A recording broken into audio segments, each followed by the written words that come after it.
అందరికీ మురళీధర్ క్లాస్ రూమ్కి స్వాగతం.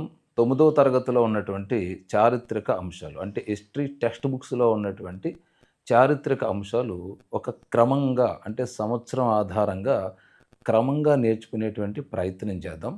మీకు అందరికీ తెలుసు 9వ తరగతిలో మనకి 5 పాఠ్యాంశాలున్నవి. ఒక పాఠ్యాంశం ఫ్రెంచ్ విప్లవం గురించి చెప్తే, మరొక పాఠ్యాంశం రష్యా విప్లవం గురించి చెప్తుంది. ఇంకొక పాఠ్యాంశం హిట్లర్ గురించి చెప్తూ ఉంటుంది. ఇంకొక పాఠ్యాంశం సామాజిక స్థితిగతుల గురించి చెప్తే, మరొక పాఠ్యాంశం మనకి పశు కాపరుల గురించి చెప్తూ ఉంటుంది. ఇట్లా మనకి 5 పాఠ్యాంశాలు ఉన్నవి.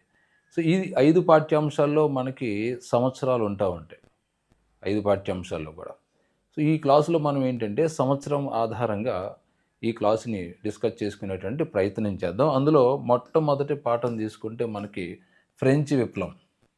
ఫ్రెంచ్ విప్లవానికి సంబంధించినటువంటి ఆ పాఠ్యాంశంలో మన యొక్క అకాడమీ పుస్తకంలో 9వ తరగతి టెక్స్ట్ బుక్స్లో ఉన్నటువంటి సంవత్సరాలు చూసుకుంటే మనకి ముఖ్యంగా మొట్టమొదట సంవత్సరంగా మన ఇక్కడ దేని పేర్కొనాలంటే 1614 అంటే 1614 సంవత్సరంలో ఏం జరిగింది అని ప్రశ్న అడిగాడు అనుకో. దానికి సింపుల్ ఆన్సర్ ఏంటంటే ఫ్రాన్స్లో ఎస్టేట్ జనరల్ చివరి సమావేశం జరిగింది అంటాడు. దానికి టెక్స్ట్ బుక్స్ ప్రకారం నిజానికి ఎస్టేట్ జనరల్ చివరి సమావేశం అప్పుడు జరగలేదు, 1789లో జరిగింది. అయితే ఇక్కడ ఏ ఉద్దేశంతో చివరి సమావేశం అన్నాడంటే చాలా సుదీర్ఘ సమయం పట్టిందనమాట. అంటే 1614 తర్వాత మళ్ళీ మరొక ఎస్టేట్ జనరల్ సమావేశం అనేటువంటి జరగడానికి సుదీర్ఘ సమయం పట్టింది. 170 years తర్వాత కానీ ఏర్పడలేదు. సో దానివల్ల ఏమంటారంటే ఫ్రాన్స్లో ఎస్టేట్ జనరల్ చివరి సమావేశం ఎప్పుడు జరిగింది అంటే ఇక్కడ మనకి 1614లో జరిగింది. అయితే మీలో చాలామంది సోషల్ బ్యాక్గ్రౌండ్ లేని పిల్లలు ఉంటారు కాబట్టి వాళ్ళని దృష్టిలో పెట్టుకుని ఆలోచించుకుంటే ఇక్కడ మీరు తెలుసుకోవాల్సినటువంటి పదం ఏంటంటే ఎస్టేట్స్ జనరల్. ఎస్టేట్స్ జనరల్ అనేటువంటిది ఏమిటి అంటే ఇది లేటెస్ట్ భాషలో చెప్పాలంటే ఒక పార్లమెంట్ లాంటిది అనమాట. ఇప్పుడు మన ఇండియన్ పార్లమెంట్లో లోక్సభ, రాజ్యసభ అనేటువంటి 2 సభలు ఉంటాయి కదా. అదే మాదిరి ఈ ఫ్రెంచ్ పార్లమెంటు అంటే ఎస్టేట్స్ జనరల్ అని పిలువబడినటువంటి ఫ్రెంచ్ పార్లమెంట్లో 3 సభలు ఉంటాయి. అందులో వాటిని ఎస్టేట్స్ అంటారు. ఫస్ట్ ఎస్టేటు, సెకండ్ ఎస్టేటు, 3వ ఎస్టేట్, ఇలా 3 సభలు ఉంటాయండి. ఈ 3 సభలను కలిపి ఎస్టేట్స్ జనరల్ అంటారు. ఈ రకంగా ఈ ఫ్రాన్స్ యొక్క పార్లమెంటుగా పిలువబడేటువంటి ఎస్టేట్స్ జనరల్ యొక్క సమావేశం మనకి 1610లో జరిగింది. అది ఇక తర్వాత 1715లో ఏం జరిగింది అంటే చూడండి, ఇక్కడ ఫ్రాన్స్ జనాభా సుమారు 23 మిలియన్లుగా నమోదైంది. డేటా ఇచ్చాడనమాట. ఎందుకంటే ఈ జనాభాకి తర్వాత జరిగేటువంటి అంశాలకు సంబంధం ఉంది కాబట్టి అక్కడ డేటాని ఇచ్చాడు. అది ఎందుకనేది ఎదరు మీకు అర్థమవుతుంది. ఇక 1774లో బోర్బన్ వంశానికి చెందినటువంటి లూయి 16 ఫ్రాన్స్ రాజుగా బాధ్యతలు స్వీకరించాడు. ఇది డైరెక్ట్ బిట్ అడగొచ్చు అనమాట, ఎప్పుడు రాజు అధికారం చేపట్టాడని. 1774వ సంవత్సరంలో 16వ లూయి అంటే ఫ్రెంచ్ విప్లవ కాలంలో ఎవరు ఫ్రెంచ్ చక్రవర్తిగా ఉన్నాడు అని అడిగినా కూడా మీరు 16వ లూయి పేరు గుర్తుపెట్టుకోవాలి. అతడు ఎప్పుడు బాధ్యతలు చేపట్టాడంటే 1774వ సంవత్సరంలో బాధ్యతలు చేపట్టాడు. ఇక తర్వాత చూడండి 1787, 1789 ఈ మధ్యకాలంలో ఏం జరిగింది అంటే ఏం లేదు. అంటే బ్రిటిష్కి చెందినటువంటి అంటే ఒక ఆంగ్లేయ యాత్రికుడు, అతడు పేరు ఆర్థర్ యంగ్ అనమాట. ఇతడు ఏం చేశాడంటే ఆ కాలంలో అంటే 1787, 88, 89 ఈ 3 yearsలో అతడు ఫ్రాన్స్ దేశంలో పర్యటించాడు అనమాట. పర్యటించి ఆ పర్యటన తాలూకు తాను చూసినటువంటి విన్నటువంటి అంశాలను అతడు ఒక పుస్తకంలో రాయటం జరిగింది. ఆ పుస్తకం ద్వారా ఏమవుతుందంటే ఫ్రెంచ్ విప్లవ కాలం నాటి సంఘటనల వర్ణన అనేటువంటిది మనకు క్లియర్ కట్గా తెలుస్తుంది అనమాట. బాస్టిల్ కోట పతనానికి సంబంధించిన అంశాలు కానీ, ఎస్టేట్ జనరల్ సమావేశాలు, అక్కడ జరిగినట్టు పరిణామాలు ఇవన్నీ కూడా అతడు తన పుస్తకంలో పేర్కొంటూ ఆనాటి వ్యవస్థ సామాజిక స్థితిగతులు ఎలా ఉన్నాయి, ఫ్రెంచ్ సమాజంలో బానిసలు బతుకు ఎలా ఉన్నది, థర్డ్ ఎస్టేట్లో ఉన్నటువంటి సామాన్యుల పరిస్థితి ఎలా ఉన్నది, వాళ్ళు ఎలాగ చూసేవారు అనేటువంటిది అతను చాలా కళ్ళకు కట్టినట్టుగా రాశాడు అనమాట. ఇది ఇట్లాగా ఈ ఆంగ్లేయ యాత్రికుడైనటువంటి ఆర్థర్ యంగ్ ఫ్రెంచ్ దేశంలో పర్యటించి సామాజిక స్థితిగతులు వర్ణించడం జరిగింది. అది ఎప్పుడు జరిగిందంటే ఆయన పర్యటన 1787, 1789. ఇక తర్వాత 1789 ఇక్కడ ఏం జరిగిందంటే ఫ్రాన్స్ జనాభా అంటే 1789లో చాలా జరిగాయి, వాటిని వరుసగా నేర్చుకుందాం. ఇప్పుడు 1789లో ఫ్రాన్స్ జనాభా 28 మిలియన్లు పెరిగింది. అంతకుముందు ఎంత అనుకున్నాం? 23. ఈ 3 నెంబర్ ఇలా ఉంది కదా, దాని పక్కన ఇలా వేస్తే 8 అవుతుంది కదా, అలా గుర్తుపెట్టుకోండి. అది 1789లో ఫ్రాన్స్ జనాభా 28 మిలియన్లకు పెరిగింది. సో ఇలా జనాభా పెరగటం వల్ల ఏమైంది అంటే ఆ దేశంలో ఆహార కొరత ఏర్పడింది.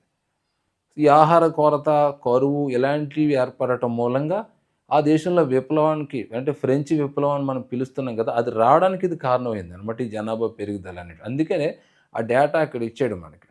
ఇక తర్వాత 1789 మే 5వ తారీఖు చూడండి, కొత్త పనుల ఆమోదం కోసం ఈ లూయి 16 ఎస్టేట్స్ జనరల్ సమావేశాన్ని ఏర్పాటు చేశాడు. ఇది అడిగేస్తాడు ఖచ్చితంగా.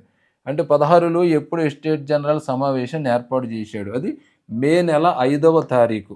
ఇది డేట్ మనం ఖచ్చితంగా గుర్తుపెట్టుకోవాలి. ఎందుకంటే ఈ ఇయర్లో చాలా సంఘటనలు జరిగాయి కాబట్టి ఈ సంఘటనలన్నీ కూడా మే, జూన్, జూలై, ఆగస్టు ఈ నెలల మధ్యలో జరుగుతాయి అన్నమాట. కాబట్టి ఈ రదే అయినా కానీ మనం ఇక్కడ ఈ నెలలో వాటి డేట్ కూడా గుర్తుపెట్టుకోవాలి. ఈ మధ్యకాలంలో కాంపిటేటివ్ ఎగ్జామ్లో సంవత్సరం ఒకటే ఇవ్వట్లేదు, నెలలు ఇస్తున్నాడు. నెల పోనిచ్చిన గుర్తుపెట్టుకుని డేట్ కూడా ఇస్తున్నాడు. అది కూడా గుర్తుపెట్టుకుని మీరు చూసుకోండి. ఇక్కడ మే 5వ తారీఖున ఎస్టేట్ జనరల్ సమావేశం జరిగింది. అంటే ఇక్కడ చూడండి, మనం ఇందాక అనుకున్నాం, ఏమని అనుకున్నాం మనం? ఎస్టేట్ జనరల్ చివరి సమావేశం 16-14లో జరిగింది అనుకున్నాం. 16-14 ఎక్కడ, 1789 ఎక్కడ? చూడండి ఎన్ని సంవత్సరాలు పట్టింది చూడండి. ఆ తర్వాత మళ్ళీ జరిగిందనమాట. ఈ మళ్ళీ జరగడం అనేటువంటి 16లో ఏర్పాటు చేశాడు. ఎందుకు ఏర్పాటు చేశాడు? కొత్త పన్నులు ఆమోదించుకోవాలి. అసలు ఎస్టేట్ జనరల్ సమావేశమే కొత్త పన్నులు ఆమోదించుకోవడం కోసం. 2, దేశంలో తీవ్రమైనటువంటి ఆర్థిక ఇబ్బందులు ఉన్నప్పుడు ప్రజల నుంచి కొత్తగా ట్యాక్సెస్ వేసుకోవాలి కాబట్టి వాళ్ళు మద్దతు పొందడం కోసం ఇది ఏర్పాటు చేస్తారనమాట. ఇది ఎస్టేట్ జనరల్ సమావేశం అనేటువంటిది. ఎందుకంటే ప్రజల మద్దతు తీసుకుని అప్పుడు పన్నులు పెంపడం, పన్నులు పెంచుకోవడం అనేటువంటిది చేస్తారు. ఇది చేయటం కోసం. ఎందుకంటే 16లో ఈ ఫ్రెంచ్ సింహాసనం ఎక్కే సమయానికి ఈ యొక్క ఫ్రెంచ్ ఖజానా ఖాళీ అయిపోయిందనమాట. అంటే డబ్బు లేదు రాజుగారి దగ్గర, మొత్తం ఖాళీ అయిపోయింది. మరి డబ్బు ఎలా వస్తుంది? ఖచ్చితంగా పన్నుల ద్వారానే తెచ్చుకోవాలి. సో ఆ పన్నులు ప్రజల మీద వెయ్యాలంటే అక్కడ ఉన్నటువంటి కండిషన్ ఏంటంటే అది ఎస్టేట్ జనరల్ సమావేశం ఏర్పాటు చేసి అక్కడ ఆమోదం పొందాలి. ఇప్పుడు మన పార్లమెంట్లో బిల్లులు ఏ మాదిరి ఆమోదం పొందితే అట్లాగా ఆమోదం పొందాలన్నమాట. ఆ పొందితే అప్పుడు పన్నులు పెంచుకోవచ్చు.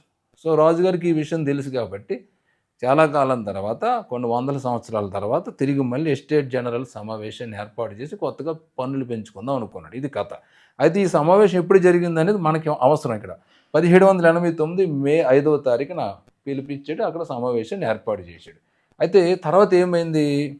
అదే సంవత్సరం 1789 జూన్ 20వ తారీఖున, ఈ డేట్ కూడా మీకు చాలా అవసరం, జూన్ 20. మే 5 తర్వాత జూన్ 20, అంటే మే నెల తర్వాత వచ్చేది ఏంటి? జూనే కదా. జూన్ 20వ తారీఖున ఏమైందంటే 3వ ఎస్టేట్ జనరల్ ప్రతినిధులు ఎవరైతే ఉన్నారో వాళ్ళు వెర్సైల్స్ టెన్నిస్ కోర్టులో సమావేశమై తమకు తాముగా జాతీయ శాసనసభగా ప్రకటించుకున్నారు. అంటే ఏంటిది అసలే? అంటే సోషల్ బ్యాక్గ్రౌండ్ ఉన్న వాళ్ళకైతే కాస్త తెలుస్తుంది కాబట్టి ఓకే. మరి సైన్స్ బ్యాక్గ్రౌండ్ ఉన్న వాళ్ళకి ఏంటి? అసలు ఎస్టేట్ జనరల్ ఏంటి? వాళ్ళ సమావేశం ఏంటి? మళ్ళీ వీళ్ళు జాతీయ సభగా ప్రకటించుకోవడం ఏంటి? ఏంట్రా బాబు ఈ తలపోటు, మాకు ఈ కర్మ ఏంట్రా బాబు అనుకుంటారు ఎస్జిటి ప్రిపరేషన్ చేసేవాళ్ళు ఈ యొక్క టెక్స్ట్ బుక్ చదివేటప్పుడు. అయితే దీన్ని సింపుల్గా చెప్పుకుందాం ఇప్పుడు మీకు అర్థమయ్యేలాగా. ఎందుకంటే నాకు తెలిసి మీలో సైన్స్ స్టూడెంట్లు కూడా ఉంటారు కాబట్టి ఇక్కడ ఇది ఎలా ఉంటుంది అనేది మీకు తెలియాలి. ఇప్పుడు ఎస్టేట్ జనరల్ మనం ఇలా ఒక బొమ్మగా వేసుకుంటే ఇందులో 3 సభలు ఉంటాయి. ఇది ఫస్ట్ ఎస్టేట్ పైన ఉంటుంది, రెండోది సెకండ్ ఎస్టేట్, మూడోది థర్డ్ ఎస్టేట్. ఈ first estate, second estate, third estate. ఇప్పుడు ఏదన్నా రాజుగారు ఒక పన్ను వేయాలి ప్రజల మీద అనుకుంటే ఈ సభలో ఉన్నటువంటి సభ్యులు ఆమోదించాలన్నమాట. అయితే వీళ్ళకి ఓటు ఎలా ఉంటుంది అంటే ఫస్ట్ ఎస్టేట్లో ఉన్న వాళ్ళకి మొత్తం ఎస్టేట్ అంతా కలిపి ఒక ఓటు ఉంటుంది, రెండవ ఎస్టేట్లో ఉన్న వాళ్ళకి ఒక ఓటు ఉంటుంది, మూడవ ఎస్టేట్లో ఉన్న వాళ్ళకి ఒక ఓటు ఉంటుంది. అంటే మొత్తం ఎన్ని ఓట్లు? 3 ఓట్లు అనమాట. అంటే సభకు ఒక ఓటు, ఒక ఎస్టేట్కి ఒక ఓటు అనమాట. ఇప్పుడు రాజుగారు మన లూయి 16 పన్నులు పెంచాలి, ఒక 50% పెంచాలనుకున్నాడు. ఆ రూపాయి ఉన్నది రూపాయిన్నర పన్ను వేద్దాం అనుకున్నాడు ఫర్ ఎగ్జాంపుల్ లేటెస్ట్ భాషలో. అది ఆమోదం పొందాలి. ఆమోదం పొందాలంటే ఇక్కడ ఏదైనా బిల్లు ఆమోదం పొందాలంటే సగం కంటే ఎక్కువ ఆమోదిస్తే సరిపోతుంది. అంటే ముగ్గురులో ఇద్దరు ఆమోదిస్తే చాలు. ఆ ఇద్దరు ఎవరు అనేటువంటిది ఇక్కడ కీలకమైనటువంటి అంశం అన్నమాట. అప్పుడు అది తెలియాలంటే మీకు ఫస్ట్ ఎస్టేట్లో ఎవరు ఉంటారో తెలుసుకోవాలి. ఫస్ట్ ఎస్టేట్లో మీకు మతాధిపతులు ఉంటారు. అంటే చర్చ్ పాస్టర్స్, ఆ పోపులు అంటాం కదా, వాళ్ళు ఉంటారనమాట. ఇక రెండవ ఎస్టేట్లో ఎవరు ఉంటారంటే ల్యాండ్ లార్డ్స్ ఉంటారు. అంటే బాగా వేలాది ఎకరాలు ఉన్నటువంటి వాళ్ళు ఉంటారు. ఇక మూడవ ఎస్టేట్లో ఎవరు ఉంటారంటే వీళ్ళిద్దరు కాక మిగతా వాళ్ళు, అంటే సామాన్యులు, అందులో చదువుకున్న వాళ్ళు, లేబర్సు, మిగతా వాళ్ళందరూ కూడా అందులో వస్తారనమాట. ఇది ఇక జనాభా పరంగా తీసుకుంటే వీళ్ళు 90% ఉంటే వీళ్ళొక 5%, వీళ్ళొక 5% ఉంటారు. అదే మన సంపద తీసుకున్నాం అనుకో, సంపద తీసుకుంటే అది ఒక 100గా భావించుకుంటే ఇందులో 95% సంపద వీళ్ళిద్దరి మధ్యన ఉంటుంది. కేవలం 5% మాత్రమే వీళ్ళ చేతిలో ఉంటుంది.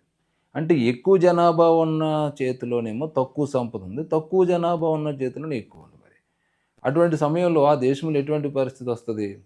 అందుకే అంటారు ఫ్రెంచ్ విప్లవం గురించి చరిత్రకారులు ఏమంటారంటే, ఫ్రెంచ్ దేశంలో ఆనాటి సమయంలో తిండి లేక కొంతమంది చనిపోతూ ఉంటే తిన్న దరక్క ఇంకొంతమంది చనిపోయారు అంటారు. అటువంటి పరిస్థితి ఉందన్నమాట. సరే, ఇప్పుడు మరొక దారుణం ఏంటంటే ఇక్కడ ఫ్రెంచ్లో థర్డ్ ఎస్టేట్లో ఉన్న వాళ్ళు ఎవరైతే ఉన్నారో వీళ్ళు ఖచ్చితంగా ట్యాక్స్ పే చేయాలి గవర్నమెంట్కి. దాంతోపాటుగా ల్యాండ్ లార్డ్స్కి పే చేయాలి. దాంతోపాటుగా చర్చిలకి పే చేయాలి. అంటే చూడండి ఎంత బర్డెన్ భరించాలో. చక్రవర్తికి చేయవలసి ఉంటుంది, ఫస్ట్ ఎస్టేట్లో ఉన్న వాళ్ళకి, సెకండ్ ఎస్టేట్లో ఉన్న వాళ్ళు పనులు చేయాలి, ఈ థర్డ్ ఎస్టేట్ ఉన్నవాళ్ళు. మరి ఫస్ట్ ఎస్టేట్, సెకండ్ ఎస్టేట్ వాళ్ళ పరిస్థితి ఏంటంటే వాళ్ళకు పన్నుల నుండి మినహాయింపు, వాళ్ళు ఎటువంటి పన్నులు కట్టక్కర్లేదు, చక్కగా పన్నులు వసూలు చేసుకుని ఆ డబ్బుతో ఎంజాయ్ చేయొచ్చు అనమాట. ఫస్ట్ ఎస్టేట్లో ఉన్న వాళ్ళ పరిస్థితి అది, సెకండ్ ఎస్టేట్లో ఉన్న వాళ్ళ పరిస్థితి అది. మరి ఇది న్యాయమా అన్యాయమా అని ఆలోచించండి. ఇప్పుడు దారుణం కదా. సో మరి వీళ్ళ పరిస్థితి అలా ఉంటుంది అనమాట. సో రాజుగారు ఇప్పుడు ఏదైనా పన్ను పెంచాలంటే ఖచ్చితంగా భారం ఎవరి మీద పడతారు? అదంతా కూడా థర్డ్ ఎస్టేట్లో ఉన్న వాళ్ళ మీద పడుతుంది. వీళ్ళిద్దరికి పన్ను పెంచినా ఒకటే, పెంచకపోయినా ఒకటే. కాబట్టి తెలివిగా చూడండి, ఇప్పుడు రాజుగారు పన్ను పెంచాలి, ఆ బిల్లు ఆమోదం పొందాలంటే ఇద్దరు ఆమోదిస్తే సరిపోతుంది, 2 సభలు ఆమోదిస్తే సరిపోతుంది. సో ఆటోమేటిక్గా ఫస్ట్ ఎస్టేట్లో ఉన్న వాళ్ళు ఆమోదించేస్తారు, ఆటోమేటిక్గా సెకండ్ ఎస్టేట్లో ఉన్న వాళ్ళు ఆమోదించేస్తారు. కాబట్టి పన్నులు ఈజీగా పెంచేసుకోవచ్చు నేనని ప్లాన్ చేసి ఆయన సమావేశాన్ని ఏర్పాటు చేశాడనమాట. ఏర్పాటు చేస్తే సో ఇక్కడే వచ్చింది తగు. ఎందుకు వచ్చింది తగు అంటే చూడండి, ఇక్కడ సభకు ఒక ఓటు, ఫస్ట్ ఎస్టేట్కి ఒకటి, సెకండ్ ఎస్టేట్కి ఒకటి, థర్డ్ ఎస్టేట్ 3 ఓట్లు. అది ఇక్కడ ఏం జరిగిందంటే ఈ థర్డ్ ఎస్టేట్లో ఉన్నారు కదా, వీళ్ళేమో జనాభా ఎక్కువ, చెప్పుకున్నాను కదా, ఈ థర్డ్ ఎస్టేట్లో ఉన్న వాళ్ళు పాపులేషన్ ఎక్కువ. సో ఇంతమంది పాపులేషన్ ఉన్న మాకు ఒకే ఓటు ఒకే ఏంటి మొత్తం, అలా కాకుండా వీళ్ళు ఏం కోరుకున్నారు, సభ్యుడికి ఒక ఓటు ఇవ్వండి. సో మా దాంట్లో 600 మంది సభ్యులు ఉన్నారు, సో 600 ఓట్లు మాకు కావాలి అని అడిగారనమాట. సో అలా జరిగితే ఏమవుతుంది, అప్పుడు జనాభా ప్రాతిపదికన చూస్తే ఇక్కడ జనాభా ఎక్కువ కాబట్టి బిల్లు ఖచ్చితంగా ఆగిపోతుంది. వీళ్ళ మాటే చెల్లుబాటు అవుతుంది. మరి ప్రజల మాట చెల్లుబాటు అయితే అప్పుడు ఫ్రెంచ్ చక్రవర్తి ఒప్పుకుంటాడా? ఒప్పుకుంటే ఫ్రెంచ్ విప్లవం ఎందుకు వచ్చేది? రాదు కదా. అందుకని ఏం చేశాడంటే ఎస్టేట్ జనరల్ సమావేశం ఏర్పాటు చేశాడు కదా మే 5వ తారీఖుని. అప్పుడు గొడవ వచ్చింది. మీరు ఇలాగ 3 ఓట్లు 3 సభలకు ఇచ్చి ఆటోమేటిక్గా మీరు బిల్ పాస్ చేసేసుకుని మా మీద పన్నులు పెంచేద్దామంటే కుదరదు, ఆ రోజులు పోయాయి, మేము మారాము, మీరు కూడా మారండి, మనిషికి ఒక ఓటు ఉండాలి, అలా అయితేనే కుదురుతుంది అన్నాడు. రాజుగారు ఒప్పుకోలేదు. అలా లేదు, పూర్వం నుంచి ఏ పద్ధతి ఉందో ఆ పద్ధతి ఇక్కడ అమలు చేస్తూ ఉన్నారు. కుదరదు, గొడవ అయింది. గొడవ అయితే ఏమవుతుంది, వీళ్ళు ఆ ఎస్టేట్ జనరల్ నుంచి బయటకు వచ్చేసారనమాట. బయటకు వచ్చేసి ఆ తర్వాత ఏం చేశారంటే వాళ్ళు ఈ 3వ ఎస్టేట్లో ఉన్నటువంటి ఇక్కడ ఉన్నటువంటి ప్రతినిధులందరూ కూడా వేరే, అంటే ఎస్టేట్ జనరల్ ఏం చేశారంటే రాజు దాన్ని మూయించేస్తాడనమాట. మూయించేసి ఇంకెవరు వద్దు, లోన్ మేము మరమ్మతులు చేసుకున్నాం, మీరు ఎవరు రాకండి అని చెప్పి మూయించేస్తాడు. కానీ థర్డ్ ఎస్టేట్లో ఉన్న వాళ్ళు తెలుసు రాజుగారు కావాలనే మూసేశాడు ఇది, సో మన మీద అతను పగ తీర్చుకుంటున్నాడు, కాబట్టి ఇది కుదరదని చెప్పి వాళ్ళు ఏం చేస్తారంటే వీళ్ళు పక్కన ఉన్నటువంటి టెన్నిస్ కోర్ట్ మైదానానికి వెళ్ళి అక్కడ సమావేశం ఏర్పాటు చేసుకుంటారు అనమాట. ఇది ఈ 3వ ఎస్టేట్లో ఉన్నటువంటి ఈ ప్రతినిధులందరూ, సామాన్య జనమైనటువంటి ప్రతినిధులందరూ కూడా అక్కడ సమావేశం ఏర్పాటు చేసుకుని అక్కడ కూర్చొని అక్కడ వాళ్ళు ప్రకటించుకుంటారు, మాదే నిజమైనటువంటి అసెంబ్లీ, మాదే ఒరిజినల్ పార్లమెంటు, కాబట్టి ఇదే నేషనల్ అసెంబ్లీగా వాళ్ళు ప్రకటించారనమాట. ఈ చారిత్రక సంఘటన ఎప్పుడు జరిగిందంటే 1789 జూన్ 20వ తారీఖున. దీన్నే టెన్నిస్ కోర్టు ప్రతిజ్ఞ అని కూడా అడుగుతారు. ఇదే ఇంత కథ ఉందన్నమాట. ఎందుకు టెన్నిస్ కోర్టులోకి వచ్చారంటే అక్కడ రానివ్వలేదు కాబట్టి వచ్చారు. వీళ్ళందరూ ఎందుకు వచ్చారంటే అక్కడ ఓటు హక్కు సభ ప్రాతిపదికన ఉంది, అది కాకుండా వ్యక్తి ప్రాతిపదికన ఓటు హక్కు ఉండాలని గట్టిగా డిమాండ్ చేశారు కాబట్టి అది రాజుగారికి నచ్చలేదు కాబట్టి రాజుగారు ఎస్టేట్ జనరల్ మూసేశారు కాబట్టి వాళ్ళు కోపం వచ్చి పక్కన ఉన్నటువంటి టెన్నిస్ కోర్టు అక్కడికి వచ్చి ఆ యొక్క టెన్నిస్ కోర్టులో సమావేశమయ్యి డిక్లేర్ చేశారన్నాడు, మాదే ఒరిజినల్ అసెంబ్లీ, మేమే నేషనల్ అసెంబ్లీ అని ప్రకటించారు. ఇది సంఘటన. చాలా చరిత్ర ఉంది కదా, నిజం చెప్పాలంటే ఉన్న చరిత్రలో మీకు కొంచెమే చెప్పాను నేను. మళ్ళీ ఇలాంటి పరిస్థితుల్లో కరెంటు పోయింది చూసారు, ఇలా ఇంచుమించుగా నేను ఒక 4 days నుంచో 6 days నుంచో ఈ పాఠం చెప్పడం కోసం ప్రయత్నిస్తున్నాను. ఎందుకంటే ఇంతకుముందు 8th క్లాస్కి సంబంధించి క్రోనాలజీ చెప్పినప్పుడు చాలామంది 9th క్లాస్ చెప్పండి సార్ అన్నారు. నా ప్రయత్నం చేస్తున్నాను కానీ ఇట్లాగే అది ఆగిపోవటం అనేటువంటి జరుగుతుంది. అయినా కానీ వదిలేదు లేదు, కరెంట్ వచ్చే వరకు నేను ఆఫీసులోనే ఉండి క్లాస్ చెప్పి అప్పుడే నేను మా హోమ్కి వెళ్తాను. అదే సంవత్సరం జూలై 14వ తారీఖు. ఇది ఫ్రెంచ్ చరిత్రలోనే కీలకమైనటువంటి రోజు అన్నమాట. ఎందుకంత కీలకం అంటే సింపుల్గా చెప్పాలంటే మనకు ఆగస్టు 15 ఎంత కీలకమో ఈ ఫ్రెంచ్ దేశంలో ఉన్నటువంటి వాళ్ళకి జూలై 14 అంత కీలకం. ఇంతకు ఆ రోజు ఏం జరిగింది? ఆ రోజు ఏం జరిగింది అంటే బాస్టిల్ కోట అనే దాన్ని వీళ్ళు బద్దలు కొట్టి మొత్తం ఆ బిల్డింగ్ని అంతా కూల్చేసి ఆ ఇటుకలు కూడా పట్టుకెళ్ళిపోయారనమాట. ఎందుకు అంత కోపం వచ్చింది వాళ్ళకి? ఒక రాజుగారు నిర్మించినటువంటి కోటను కూల్చేసి దాంతోపాటుగా అక్కడ ఉన్న ఇటుక ముక్కలు మొత్తం అంతా పట్టుకెళ్ళిపోవాల్సి మొత్తం ధ్వంసం చేశారనమాట. అంత కోపం ఎందుకు వచ్చింది అంటే ఈ బాస్టిల్ కోట ఏంటి అనేటువంటి తెలుసుకోవాలన్నమాట. తెలుసుకుంటే అప్పుడు ఎందుకు కోపం వచ్చింది అనేటువంటి తెలిస్తే ఇది బాస్టిల్ కోట అనుకోండి. ఈ కోటలో ఏం చేసేవాడంటే రాజు విప్లవ భావాలతో ఎవరున్నారో, ఎవరైతే రాజుగారికి వ్యతిరేకంగా మాట్లాడుతున్నారో, ఎవరైతే విప్లవం పందా వైపు నడుస్తున్నారో వాళ్ళని అరెస్ట్ చేసి అందులో పడేశారు. ఒక్కసారి బాస్టిల్ కోటలోకి వెళితే అక్కడ శిక్షలు అత్యంత దారుణంగా ఉంటాయన్నమాట. అంటే బ్రతికి మళ్ళీ బయటికి రావటం అనేటువంటిది జరగదు. అంటే ప్రజల్ని భయపెట్టడానికి, విప్లవ భావాలను అణిచివేయడానికి అక్కడ చక్రవర్తి అటువంటి పనులు చేసేవాడు అనమాట. ఇది బాస్టిల్ కోట. అయితే ఇక్కడ ప్రజలు ఈ 1789లో ఫ్రెంచ్ చక్రవర్తి మీద తీవ్రమైనటువంటి కోపంతో ఏం చేశారంటే నిరంకుశత్వానికి చిహ్నంగా ఉన్నటువంటి, అంటే మన మోనార్కిజానికి చిహ్నంగా ఉన్నటువంటి ఆ బాస్టిల్ కోటలోకి వెళ్ళి దాన్ని అంతా బద్దలు కొట్టి అక్కడ ఉన్నటువంటి ప్రజలందరినీ కూడా విముక్తి చేయటం అనేటువంటిది జరిగింది. సో అక్కడ ప్రజలు స్వేచ్ఛా వాయువులు పీల్చారు కాబట్టి ఆ సంఘటన ఫ్రెంచ్ విప్లవంలో కీలకమైనది కాబట్టి ఆ జూలై 14ని వాళ్ళు జాతీయ దినంగా జరుపుకుంటారు. అది అక్కడ ఉన్నటువంటి విశేషం. ఇక తర్వాత 1789 ఆగస్టు 4వ తారీఖు. అంటే మనం ఈ 1789లోనే ఉన్నాం, ఇంకా ముందుకు వెళ్ళలేదు, జస్ట్ నెలల వారీగా వెళ్తున్నాం అనమాట. 1789 ఆగస్టు 4వ తారీఖున జాతీయ శాసనసభ. ఈ జాతీయ శాసనసభ అంటే ఏంటి? ఫస్ట్ ఎస్టేటా, సెకండ్ ఎస్టేటా, థర్డ్ ఎస్టేటా? కామెంట్ రూపంలో పెట్టండి. ఓకే. ఈ జాతీయ శాసనసభ పన్నులు, వెట్టి చాకిరీతో కూడినటువంటి ఫ్యూడల్ వ్యవస్థను రద్దు చేసింది. ఫ్యూడల్ వ్యవస్థ అంటే భూస్వామ్య వ్యవస్థ. జమీందారులే పెత్తందారులుగా ఉన్నారు కదా మన ఫస్ట్ ఎస్టేట్, సెకండ్ ఎస్టేట్లో. వాళ్ళకి ఎటువంటి పన్నులు కట్టక్కర్లేదు కదా, గవర్నమెంట్కి ఏం కట్టక్కర్లేదు.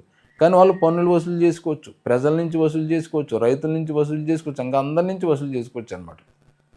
అలాగే వాళ్ళ దగ్గర వేలాది ఎకరాలు ఉన్నాయి, లక్షలాది రూపాయలు ఇన్కమ్ ఉన్నది వాళ్ళకి.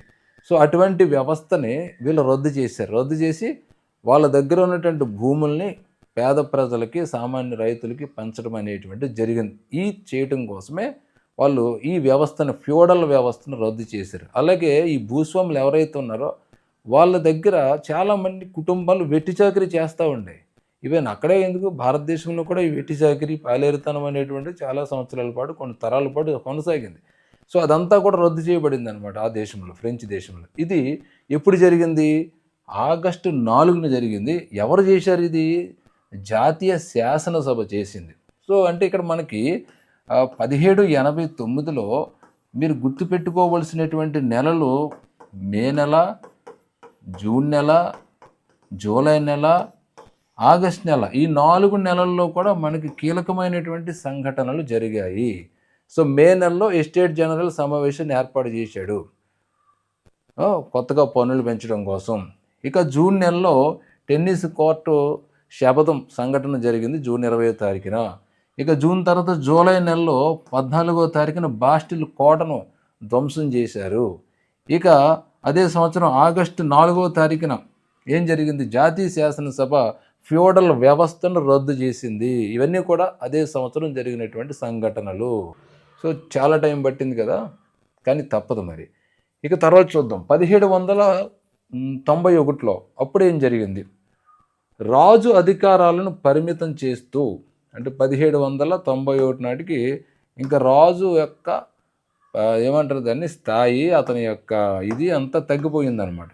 రాజు అధికారాలను పరిమితం చేస్తూ పౌరుల ప్రాథమిక హక్కులకు హామీ ఇస్తూ జాతీయ శాసనసభ కొత్త రాజ్యాంగాన్ని రూపొందించింది. సో మరి రాజు వెళ్ళిపోయాడు, ఇక విప్లవం జరిగిపోయింది, బాస్టిల్ కోట ధ్వంసం చేశారు, రాజుని దింపేశారు. మరి రాజు తర్వాత జాతీయ శాసనసభ థర్డ్ ఎస్టేట్ ఏదోదో అదే వచ్చింది. మరి వచ్చిన తర్వాత ఏం చేయాలి? ఒక రాజ్యాంగాన్ని ఏర్పాటు చేసుకోవాలి, ప్రభుత్వం ఎలా నడాలి ఏంటి అనేది ఏర్పాటు చేసుకోవాలి కదా. సో అందుకని ఈ కొత్త శాసనసభ ఏం చేసిందంటే ఒక రాజ్యాంగాన్ని రూపొందించింది అనమాట. ఎప్పుడు? 1791లో ఫ్రెంచ్ రాజ్యాంగం రూపొందించబడింది. ఇంకా తర్వాత ఏమైంది?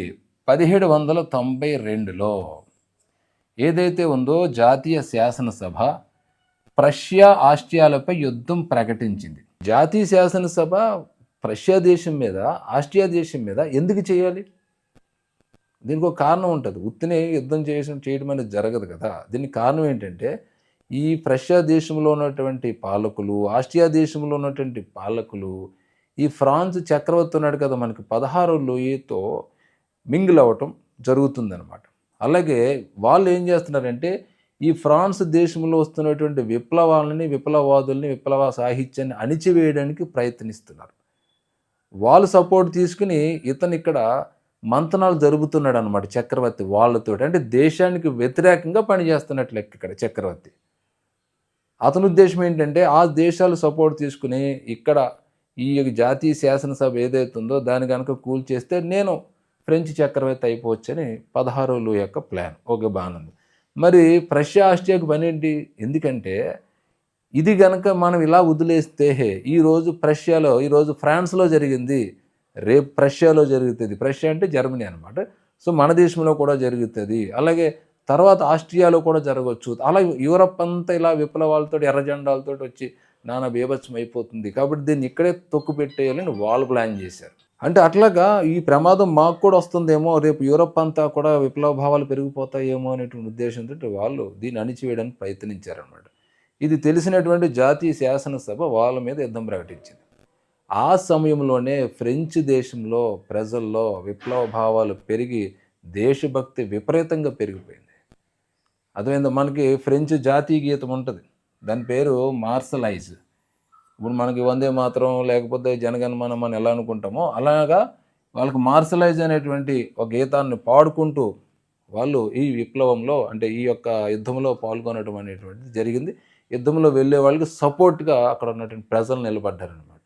ఇది జరిగినటువంటి సంఘటన. ఇది ఇప్పుడు 1792లో ఏప్రిల్ నెలలో యుద్ధం ప్రకటించింది జాతీయ శాసనసభ. తర్వాత ఏమైంది? 1792 ఆగస్టులో మనకి జాకోబిన్ నాయకత్వంలో ప్రజలు ట్యూలరీస్ ప్యాలెస్పై దాడి చేసి రాజును బందీగా చేసుకున్నారు. అంటే రాజుగారు ఎక్కడ ఉన్నారనమాట? ట్యూలరీస్ ప్యాలెస్ అక్కడ ఉన్నాడు ఆయన. బందీ చేశారు, అంటే బంధించారు. అప్పటి వరకు బాగానే ఉంచారంటే పదవి నుంచి దింపేశారు, కానీ అరెస్టులు ఏం చేయలే. రాజుగారు అనేటువంటి గౌరవంతో అతను వదిలేశారు. కానీ ఇక్కడ రాజుగారు మిస్టేక్ చేశాడు. ఇందాక చెప్పినా మీకు ఏంటిది? శత్రు దేశాలతో చేతులు కలిపాడు అనమాట. ఆ విషయం వీళ్ళకి తెలిసిపోయింది.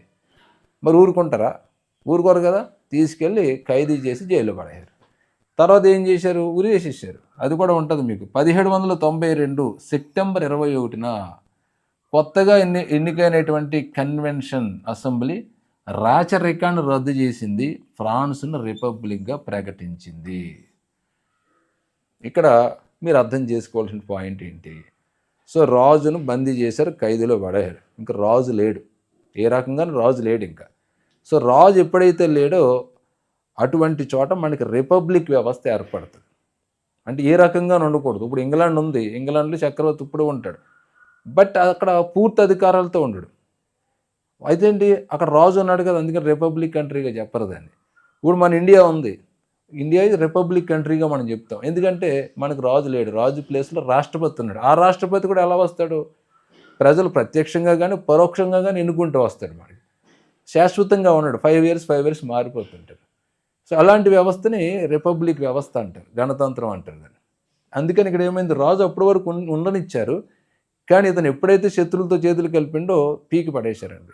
అప్పుడు అది ఫ్రాన్స్ రిపబ్లిక్గా ప్రకటించబడింది అనమాట. ఎప్పుడు ఫ్రాన్స్ రిపబ్లిక్గా ప్రకటించబడింది అంటే మీరు గుర్తుపెట్టుకోండి, 1792లో సెప్టెంబర్ నెల 21, 21, 22, 23 ఇలా కూడా ఇస్తారు మనకి, మన థాట్ తీయడానికి. కాబట్టి అది 21లో జరిగిందనమాట. ఇది అక్కడ వరకు అర్థమైంది. మరి ఇదేంటి, ఇక్కడ కొత్తగా ఎన్నికైనటువంటి కన్వెన్షన్ అసెంబ్లీ రాచరికాన్ని రద్దు చేసింది. కొత్తగా ఎన్నిక అవటం ఏంటి, ఆల్రెడీ జాతీయ సభ ఏదో ఉంది కదా అని డౌట్ రావచ్చు. ఇక్కడ మనం రాజ్యాంగం ఒకటి ఏర్పాటు చేసుకున్నాం కదా, మరి రాజ్యాంగం వచ్చిన తర్వాత మళ్ళీ ఎన్నికలు జరుగుతాయి కదా, ఎన్నికలు జరిగిన తర్వాత మరి కొత్త పాలకులు కొత్త వాళ్ళు వస్తారు కదా, అదనమాట. అంటే ఒకసారి ఎన్నికలు జరిగిన తర్వాత కొత్తగా మళ్ళీ ఎమ్మెల్యేలు, ఎంపీలు, మంత్రులు ఏ విధంగా మనకి ప్రజెంట్ జరుగుతూ ఉంటుంది, అట్లాగా అక్కడ జరిగిందనమాట. జరిగిన తర్వాత కొత్తగా ఏర్పడినటువంటి అది అసెంబ్లీ ఏం చేసిందంటే రాచరికాన్ని రద్దు చేసింది, రాజు మనకు లేడని చెప్పి ఫ్రాన్స్ని రిపబ్లిక్గా ప్రకటించింది. 1792-93 ఈ కాలంలో ఫ్రాన్స్లో రిపబ్లిక్ పాలన కొనసాగింది. దాంతోపాటుగా లూయి 16కి మరణశిక్ష అమలు చేయబడింది. అంటే లూయి 16ని చంపేశారనమాట. అఫ్కోర్స్ ఉరి శిక్ష అనేటువంటిది ఇవ్వటం జరిగింది. సో అతను చేసినటువంటి పాపాలకు ఆయనే శిక్ష అనుభవించాడు. ఎవరైతే వేలాది మంది ప్రజలను అణిచివేసి వేలాది మందిని చంపించాడో అతనే అదే మరణ శిక్షకు అతను కూడా గురవటం అనేటువంటిది ఇక్కడ జరిగిపోయింది. ఇక్కడ మనం గుర్తుపెట్టుకోవాల్సింది ఏంటంటే 1789లో ఎన్ని సంఘటనలు ఉన్నాయో అలాగే 1792లో కూడా మనకి చాలా సంఘటనలు వస్తూ ఉంటాయి. ఇక్కడ ఏప్రిల్ నెల, ఆగస్టు, సెప్టెంబరు గుర్తుపెట్టుకోవాలి. మరి ఏప్రిల్ నెలలో ఏం జరిగింది, రష్యా ఆస్ట్రేలియాపై యుద్ధం చేశారు. అలాగే 1790 ఆగస్టు నెలలో 10వ తారీఖున ఏం జరిగింది, రాజును బందీ చేశారు. 1792 సెప్టెంబర్ 21న ఏం జరిగింది, రాచరికాన్ని రద్దు చేశారు. దాంతోపాటుగా ఫ్రాన్స్ను రిపబ్లిక్గా ప్రకటించడం జరిగింది. అట్లా మీరు ఆ డేట్లో ఈ ఇయర్లో ఉన్నటువంటి డేట్స్, మంత్స్ని కూడా గుర్తుపెట్టుకోండి విద్యార్థులారా. ఇక తర్వాత మనం చూస్తే 1804లో నెపోలియన్ బోనాపార్టీ ఫ్రాన్స్ చక్రవర్తిగా బాధ్యతలు చేపట్టాడు. ఇదేంటి, అసలు ఫ్రెంచ్ విప్లవం ద్వారా ఫ్రెంచ్ చక్రవర్తిని మనం దింపేసుకున్నాం, 16వ లూయిని దింపేసాం. మళ్ళీ చివరి కథ ఎక్కడికి వచ్చింది, మళ్ళీ ఫ్రాన్స్ దేశంలో మరొక రాజు పుట్టుకొచ్చాడు. అతడి పేరే నెపోలియన్ బోనాపార్టీ. ఇతను అంటూ ఉండేవాడంట, నేను నా శత్రువులని కత్తుతో కాదు కంటి చూపుతో జయించా అనేవాడంట. బహుశా బాలకృష్ణ డైలాగ్ ఇక్కడి నుంచి తీసుకుని ఉంటారు. అతను చరిత్ర రాసినటువంటి వాళ్ళు అతను చెప్పినటువంటి మాటను అలా రాశారనమాట. నేను కత్తులతో కాదు కంటి చూపుతో నా శత్రువుని జయించాను. ఎందుకంటే అతని కళ్ళు అంత చింతనిప్పులాగా ఉండేవాడు. మనిషి చూస్తే ఒక 5 అడుగులో మొత్తం పొట్టువాడే, 5.2 ఆ ఏజ్లో అంత ఎత్తులో ఉండేవాడు, కానీ చాలా గట్టివాడు. ఇతడు ఫ్రాన్స్ దేశానికి చక్రవర్తి అయ్యాడు. ఎప్పుడు, 1804లో ఈ సంఘటన జరిగింది. అంటే 1789లో లూయి 16ని దించేసి అతను ఊరేసి చంపేసి ఫ్రాన్స్ని రిపబ్లిక్గా ప్రకటించేశారు. ఇంకా రాజు లేడు గీజు లేడని ప్రకటించేసుకున్న తర్వాత 1804లో మళ్ళీ ఎవరు వచ్చారు, నెపోలియన్ బోనాపార్టీ ఫ్రాన్స్ చక్రవర్తిగా ప్రకటించుకున్నాడు with support of the people, ప్రజల మద్దతుతో. మళ్ళీ అలా ఇలా కాదు, అదో పెద్ద కథ, మనకు అవసరం లేదు కానీ గుర్తుపెట్టుకోండి. ఇది 1804లో జరిగినటువంటిది. ఇతను దాదాపు ఒక 10 ఇయర్స్ రూల్ చేశాడు. ఫ్రెంచ్‌ని చాలా బాగా అభివృద్ధి చేశాడు. యూరప్ ఖండం మొత్తం మార్చేసాడు అనమాట. అప్పటి వరకు ఉన్నటువంటి మొత్తం దేశాలు, సరిహద్దు ఎన్నట్లు కూడా మార్చి యూరప్‌లో ఒక నేషనలిజం ఫీలింగ్, జాతీయ భావం, విపరీతమైనటువంటి దేశభక్తి మనకుంది చూసారా, అలాంటి ఫీలింగ్ రావడానికి యూరప్ ఖండంలో ఇతను కారకుడయ్యాడు. అనంతర కాలంలో ఒక జర్మనీ దేశం ఏర్పడటానికైనా, ఒక ఇటలీ దేశం ఏర్పడటానికైనా, ఒక యూరప్ ఖండం ఒక నిర్ణీతమైనటువంటి సరిహద్దులతో ఈరోజు దేశాలుగా కనపడటానికి ఇంత ప్రాసెస్ జరిగింది కదా. ఇదంతా మూలకారకుడు ఎవర్రా అంటే అతని పేరే నెపోలియన్ బోనాపార్టీ. సో ఎప్పుడైతే నెపోలియన్ బోనాపార్టీ అద్భుతమైన విజయాలు సాధిస్తూ యూరప్ ఖండాన్ని తన గుప్పిట్లో పెట్టుకున్నాడో ఆటోమేటిక్గా మరి శత్రువులు పెరుగుతారు కదా. సో ఇతనికి శత్రువులు కూడా పెరిగి 1815లో వాటర్లూ యుద్ధంలో నెపోలియన్ ఓడించారనమాట. సో నెపోలియన్ చక్రవర్తి అయ్యాడు, 10 ఇయర్స్ పరిపాలించాడు. మళ్ళీ తిరిగి వాటర్లూ యుద్ధంలో అతను ఓడిపోవడం జరిగింది. తర్వాత అతను కథ సుఖాంతం అయిపోయింది. ఇట్లాగా ఫ్రెంచ్ విప్లవం జరిగినటువంటి ఈ మొత్తం ప్రాసెస్ చూసుకుంటే చక్రవర్తి అంతంతో మొదలయ్యి తిరిగి మళ్ళీ చక్రవర్తి అంతంతో ముగిసిందనమాట. అంటే మొదటి 16వ లూయి అంతంతో మొదలవుతుంది, తర్వాత మళ్ళీ నెపోలియన్ బోనాపార్టీ అంతంతో ముగిసింది. ఇట్లా ఫ్రెంచ్ విప్లవంలో ఉన్నటువంటి డేట్స్ ఆధారంగా ఆ యొక్క సంఘటనలు మనం విశ్లేషణ చేసుకున్నాం. ఇక తర్వాత ఉన్నటువంటిది ఏంటి, రష్యా విప్లవం. సో ఫ్రెంచ్ విప్లవం తర్వాత కీలకమైనటువంటిది రష్యా విప్లవం. ఇందులో ఉన్నటువంటి సంఘటనలు చూసుకుంటే మనకి 1850, 1880 అంటే 1850 దశకం, 1880 దశకం, ఈ కాలంలో ఏం జరిగింది అంటే రష్యాలో సామ్యవాదంపై విస్తృతమైనటువంటి చర్చలు, సామాజిక విప్లవ పార్టీలు ఏర్పాటుకు పునాదులు పడ్డాయి.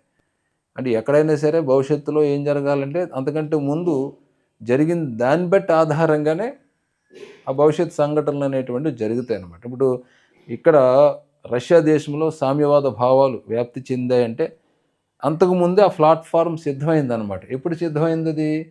1850లోనో ఆ దశకంలోనో 1880 దశకంలోనో అక్కడ ప్లాట్ఫారం సిద్ధమైంది.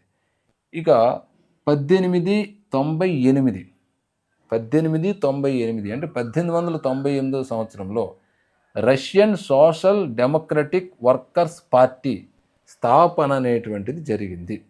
ఇది గుర్తుపెట్టుకోవాల్సినటువంటి సంఘటన. ఇక తర్వాత 1904లో రష్యన్ కార్మికులకు గడ్డుకాలం. ఎందుకంటే ఆ సమయంలో నిత్యావసర వస్తువుల ధరలు పెరిగి వాస్తవ వేతనాలు 20% పడిపోయాయి. సో ఎక్కడైనా విప్లవాలు రావాలంటే ఆ దేశంలో గడ్డు పరిస్థితులు ఉండాలి, ఆకలి బాధలు ఉండాలి, ఆకలి చావులు ఉండాలి. అప్పుడే విప్లవాలు పుట్టుకొస్తాయి. అప్పుడే విప్లవ సాహిత్యం అనేటువంటిది పుట్టుకొస్తుంది. ఏ దేశ చరిత్ర అయినా చూసుకోండి, ఎక్కడ విప్లవాలు జరిగినా అక్కడ నొప్పి ఉంటుంది అనమాట ప్రజలకి. ఆ నొప్పిని నివృత్తి చేసుకోవడం కోసం అక్కడ ఉన్నటువంటి ప్రజలు తిరుగుబడతారు, అక్కడ ఉన్నటువంటి ప్రజలు పోరాడతారు, ఆ పోరాటం పెరిగి విప్లవంగా మారుతుంది. ఇప్పుడు ఇక్కడ కూడా అంతే. సో రష్యా విప్లవం రావడానికి అవసరమైనటువంటి గడ్డు కాలం అంతా కొనసాగుతుంది 1904కి. ఇక 1905లో బ్లడీ సండేగా పిలుస్తారు, రక్తపాతమైనటువంటి ఆదివారం అనమాట. ఏం జరిగింది అక్కడ అంటే ఫ్రాన్స్ దేశంలో లూయి లాగా ఇక్కడ కూడా జారు చక్రవర్తులు ఉంటారు. రెండవ నికోలస్ అనమాట. అప్పుడు అతను ఏం చేసేవాడంటే ఈ కార్మికులు ఎవరైతే పోరాడుతున్నారో, ఎవరైతే విప్లవ పందం వెళ్తున్నారో వాళ్ళు తీవ్రంగా అణిచివేస్తూ ఉంటాడు. ఒక నియంత అనమాట అతను, నియంత అనమాట. అప్పుడు చక్రవర్తులందరూ అంతే, అతను కూడా అలాంటి వాడే, నియంత. సో ప్రజలు స్వేచ్ఛనివ్వాలన్నా, ప్రజలు సుఖంగా ఉండాలన్నా ఒప్పుకునే టైప్ కాదు, తన సుఖమే చూసుకునే టైప్ అనమాట. సో దాంతో ఏమైందంటే ఒక ఆదివారం జారు చక్రవర్తి సైన్యం శాంతియుతంగా కార్మికులపై జరిపినటువంటి కాల్పుల్లో వందలాది మంది మరణించారు. ఇది 1905 విప్లవానికి దారితీసింది. రష్యాలో మొదటిసారి డ్యూమా ఏర్పడింది. ఈ సంవత్సరంలో ఏమేమి జరిగినటువంటిది ఇక్కడ చూసుకుందాం. సో ప్రజలందరూ కూడా శాంతియుతంగా ఒక పాస్టర్ గారి నాయకత్వంలో అక్కడ ప్రజలందరూ కూడా తన యొక్క బాధలు చెప్పుకోవడానికి రాజుగారికి వ్యతిరేకంగా శాంతియుతంగానే చేస్తున్నారు. కానీ ఈ ప్రజలు నా మీద తిరగబడుతున్నారనే ఉద్దేశంతో వాళ్ళ మీద ఈ జార్ నికోలస్ సైన్యం చేత కాల్పులు జరిపిస్తారన్నమాట. దాంతో చాలామంది చనిపోతారు. ఎప్పుడైతే చనిపోయారో ఇలాగ రాజు నిరంకుశత్వం బయలుపడిందో దాంతో ప్రజలు తిరగబడతారు. అప్పుడే 1905లో రష్యా విప్లవం వస్తుంది అనమాట. రష్యా విప్లవం మనకి 3 సార్లు వస్తుంది. 1905లో మొదటిసారి వస్తుంది, 1917లో ఒకసారి వస్తుంది, మళ్ళీ 1917లో ఇంకోసారి వస్తుంది. ఇలా 3 సందర్భాల్లో ఇక్కడ విప్లవాలు జరిగాయి. ఈ విషయం కూడా మీరు గుర్తుపెట్టుకోవాలి. ఇక దాంతోపాటుగా రష్యాలో మొదటిసారి డ్యూమా కూడా ఏర్పడింది 1905 సంవత్సరంలో. ఎందుకు ఏర్పడింది? ప్రజలందరూ తిరగబడుతున్నారు కాబట్టి రాజు అక్కడ రష్యన్ పార్లమెంట్ అనేటువంటి దాన్ని కూడా డ్యూమా అంటే పార్లమెంట్ అన్నాడు. అక్కడ దాన్ని ఏర్పాటు చేయడం జరిగింది. ఇక తర్వాత 1914 సంవత్సరంలో మొదటి ప్రపంచ యుద్ధం ప్రారంభమైంది. జార్ నికోలస్ II నాయకత్వంలో రష్యా మిత్ర రాజ్యాల పక్షాన యుద్ధంలో చేరింది. ఇక్కడ మీరు గమనించుకోవాల్సినటువంటి అంశాలు కొన్ని ఉంటవి. కొన్ని అంటే ఎన్నో కాదు. మిత్ర రాజ్యాలు ఏంటి కథ మనకు అంటే మీలో కొంతమంది ఉంటారు కదా సైన్స్ బ్యాక్గ్రౌండ్ అన్న వాళ్ళు వారి గురించి చూద్దాం. సో 1914లో మొదటి ప్రపంచ యుద్ధం మొదలైంది. ఇది 1918 వరకు కొనసాగింది మొదటి ప్రపంచ యుద్ధం. సో యుద్ధం అనేటువంటిది ఎప్పుడు ఒక్కొక్కడు కొట్టుకోడు కదా, ప్రపంచ యుద్ధం. సో ప్రపంచంలో ఉన్నట్టు చాలా దేశాలు అక్కడ కలిసి యుద్ధం చేశాయి. అయితే ఇక్కడ 2 టీములు ఉన్నాయి. యుద్ధం ఇప్పుడు కూడా 2 టీముల మధ్య జరుగుతుంది కదా, ఇక్కడ కూడా 2 టీములు ఉన్నాయన్నమాట. అందులో ఒక టీం పేరు మిత్ర రాజ్యాలు అంటారు, మరొక టీం పేరు అక్షరాజ్యాలు అంటారు. సో ఈ మిత్ర రాజ్యాల కోవల్లో వచ్చినటువంటిదే ఈ రష్యా కూడా మిత్ర రాజ్యాల పక్షాన ఉందన్నమాట. మిత్ర రాజ్యాలు అంటే ఏంటి? ఇక్కడ ఇంగ్లాండు, అమెరికా, రష్యా, ఫ్రాన్స్ వీటిని మిత్ర రాజ్యాలు అంటారు. ఇక దీనికి వ్యతిరేకంగా ఉన్నటువంటి టీం అక్షరాజ్యాలు లేదా కేంద్ర రాజ్యాలు అంటారు. వాటిని జర్మనీ, అలాగే ఆస్ట్రియా, అలాగే ఇటలీ, తర్వాత కాలంలో జపాన్, ఇవన్నీ కూడా ఏంటంటే కేంద్ర రాజ్యాలు లేదా అక్షరాజ్యాల కింద పిలిస్తే 2 టీముల మధ్యన వచ్చినటువంటిదే మొదటి ప్రపంచ యుద్ధం. మరి ఈ మొదటి ప్రపంచ యుద్ధంలో రష్యా ఎవరి పక్షాన్ని చేరిందంటే మిత్ర రాజ్యాల పక్షాన్ని చేరింది. విచిత్రం ఏంటంటే మిత్ర రాజ్యాల్లో ఉన్నటువంటి అమెరికా, ఇంగ్లాండు, ఫ్రాన్స్ అక్కడ ఉన్నటువంటి భావజాలానికి రష్యా భావజాలానికి చాలా వ్యత్యాసం ఉంటుంది. కానీ శత్రువు మిత్రుడు అంటారు కదా, ఆ మాదిరిగా ఇక్కడ వీళ్ళందరికీ ఉమ్మడి శత్రువుగా ఉన్నటువంటి ఈ దేశాలన్నీ ఏకమయ్యాయి. ఇది గుర్తుపెట్టుకోవాలి. చాలా డేట్స్ ఉన్నవి, కొంచెం వీడియో లెంగ్తీగానే ఉంటుంది విద్యార్థులారా, కానీ తప్పదు కదా. అలాగే వింటూ విషయాలు గ్రహించుకుంటూ డేట్స్ని గుర్తుపెట్టుకోవడానికి ప్రయత్నించండి. సరే, ఇక తర్వాత మనం 1917 ఫిబ్రవరి నెలలో ఏం జరిగింది? ఫిబ్రవరిలో విప్లవం జరిగింది. ఎందుకు జరిగింది? పెట్రోగ్రాడ్లో ఆహార కొరతపై కార్మికులు తిరుగుబాటు చేసి జార్ నికోలస్ II సింహాసనం నుంచి దించేశారు. అంటే ఇక్కడ రాచరికం అంతమైంది. ఇందాక అనుకున్నాం కదా, ఫ్రెంచ్ దేశంలో రాచరికం ఎట్లాగా అంతమైందో అక్కడ రాజుని అలాగే దింపేశారో ఇక్కడ కూడా ప్రజలు విప్లవం చేసి అతన్ని దించేశారు. ఆహార కొరత వచ్చింది. అప్పుడు ఎందుకు వచ్చింది ఆహార కొరత? మొదటి ప్రపంచ యుద్ధంలో పాల్గొన్నది రష్యా. మరి యుద్ధంలో ఏ దేశం పాల్గొన్నా మొత్తం ఖర్చు అంతా కూడా యుద్ధానికి అయిపోతుంటుంది. ఒక ప్రజలకు మౌలిక వసతులు, అవస్థాపన సౌకర్యాలు కల్పించడానికి ఏముండదు. అటు సందర్భంలో ఏమో ఆహార కొరత వస్తుంది. ఎందుకంటే ఆహార ధాన్యాలు కూడా ఎక్స్పోర్ట్ అయిపోతాయి, యుద్ధ అవసరాల కోసం వాటిని వాడేసుకుంటారు అనమాట. కాబట్టి దేశం ఏమవుద్దంటే మొత్తం ఆహార కొరతతో మునిగిపోతుంది. అందుకని యుద్ధాలు వద్దు అని చెప్తారు. ఇదే కారణం ఉన్నట్టు ప్రజలు సఫర్ అవుతారనమాట. ఇప్పుడు ఇక్కడ అనవసరంగా యుద్ధంలో ఈ యొక్క రష్యా దేశం పాల్గొనడం వల్ల రష్యా దేశంలో తీవ్రమైనటువంటి కరువు వస్తే, కరువు వచ్చినప్పుడు మరి రాజు పట్టించుకోవాలి కదా, పట్టించుకోలేదు. తన సుఖాలు తన భోగాలతో అతను కాలక్షేపం చేసేవాడు. ఒళ్ళు మండింది ప్రజలకి, తిరుగుబాటు చేశారు, అతన్ని దించారు, తొలగించారు, రష్యన్ రిపబ్లిక్గా ప్రకటించారు. ఇదే రష్యా దేశంలో ఫిబ్రవరి విప్లవంగా ప్రకటించబడింది. చెప్పాను కదా మీకు, రష్యా దేశంలో 3 సార్లు విప్లవాలు వచ్చాయి. 1905లో ఒకసారి వచ్చింది, 1917 ఫిబ్రవరిలో ఒకసారి వచ్చింది. దీన్నే మార్చి విప్లవం అంటారు, ఫిబ్రవరి విప్లవం అంటారు. తర్వాత మళ్ళీ 1917 అక్టోబర్లో ఒకసారి వచ్చింది, దీన్ని అక్టోబర్ విప్లవం అంటారు లేదా నవంబర్ విప్లవం అంటారు. ఇక తర్వాత 1917 ఏప్రిల్లో ఏం జరిగింది? దేశ బహిష్కరణ నుండి లెనిన్ రష్యాకు తిరిగి వచ్చాడు. ప్రసిద్ధ ఏప్రిల్ థీసిస్ అతను ప్రతిపాదించాడు. ఇతని లక్ష్యాలు ఏంటంటే యుద్ధం ముగించడం, భూమిని రైతులకు పంచడం, బ్యాంకులను జాతీయకరణ చేయటం. అంటే 3 కోణాలు ఇచ్చాడనమాట. ఇక చూడండి,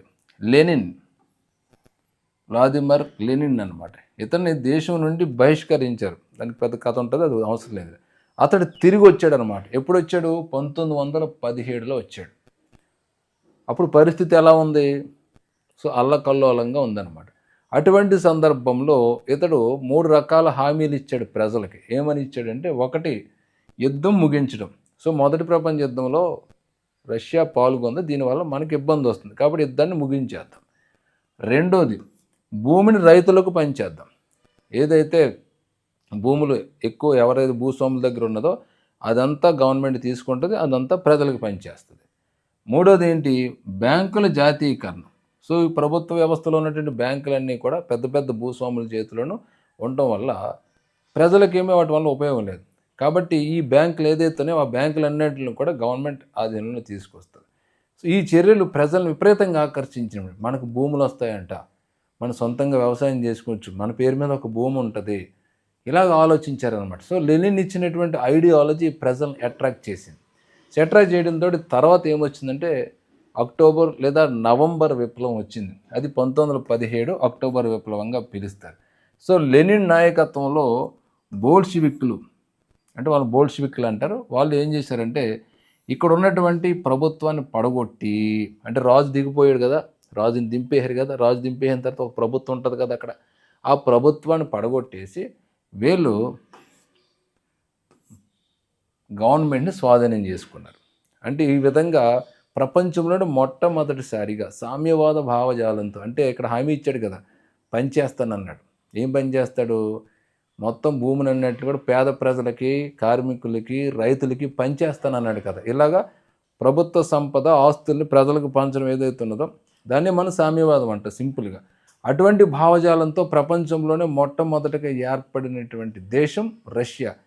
ఎందుకు ఏర్పడింది, ఇది ఏ విప్లవం ద్వారా వచ్చింది, ఇది అక్టోబర్ విప్లవం ద్వారా వచ్చింది.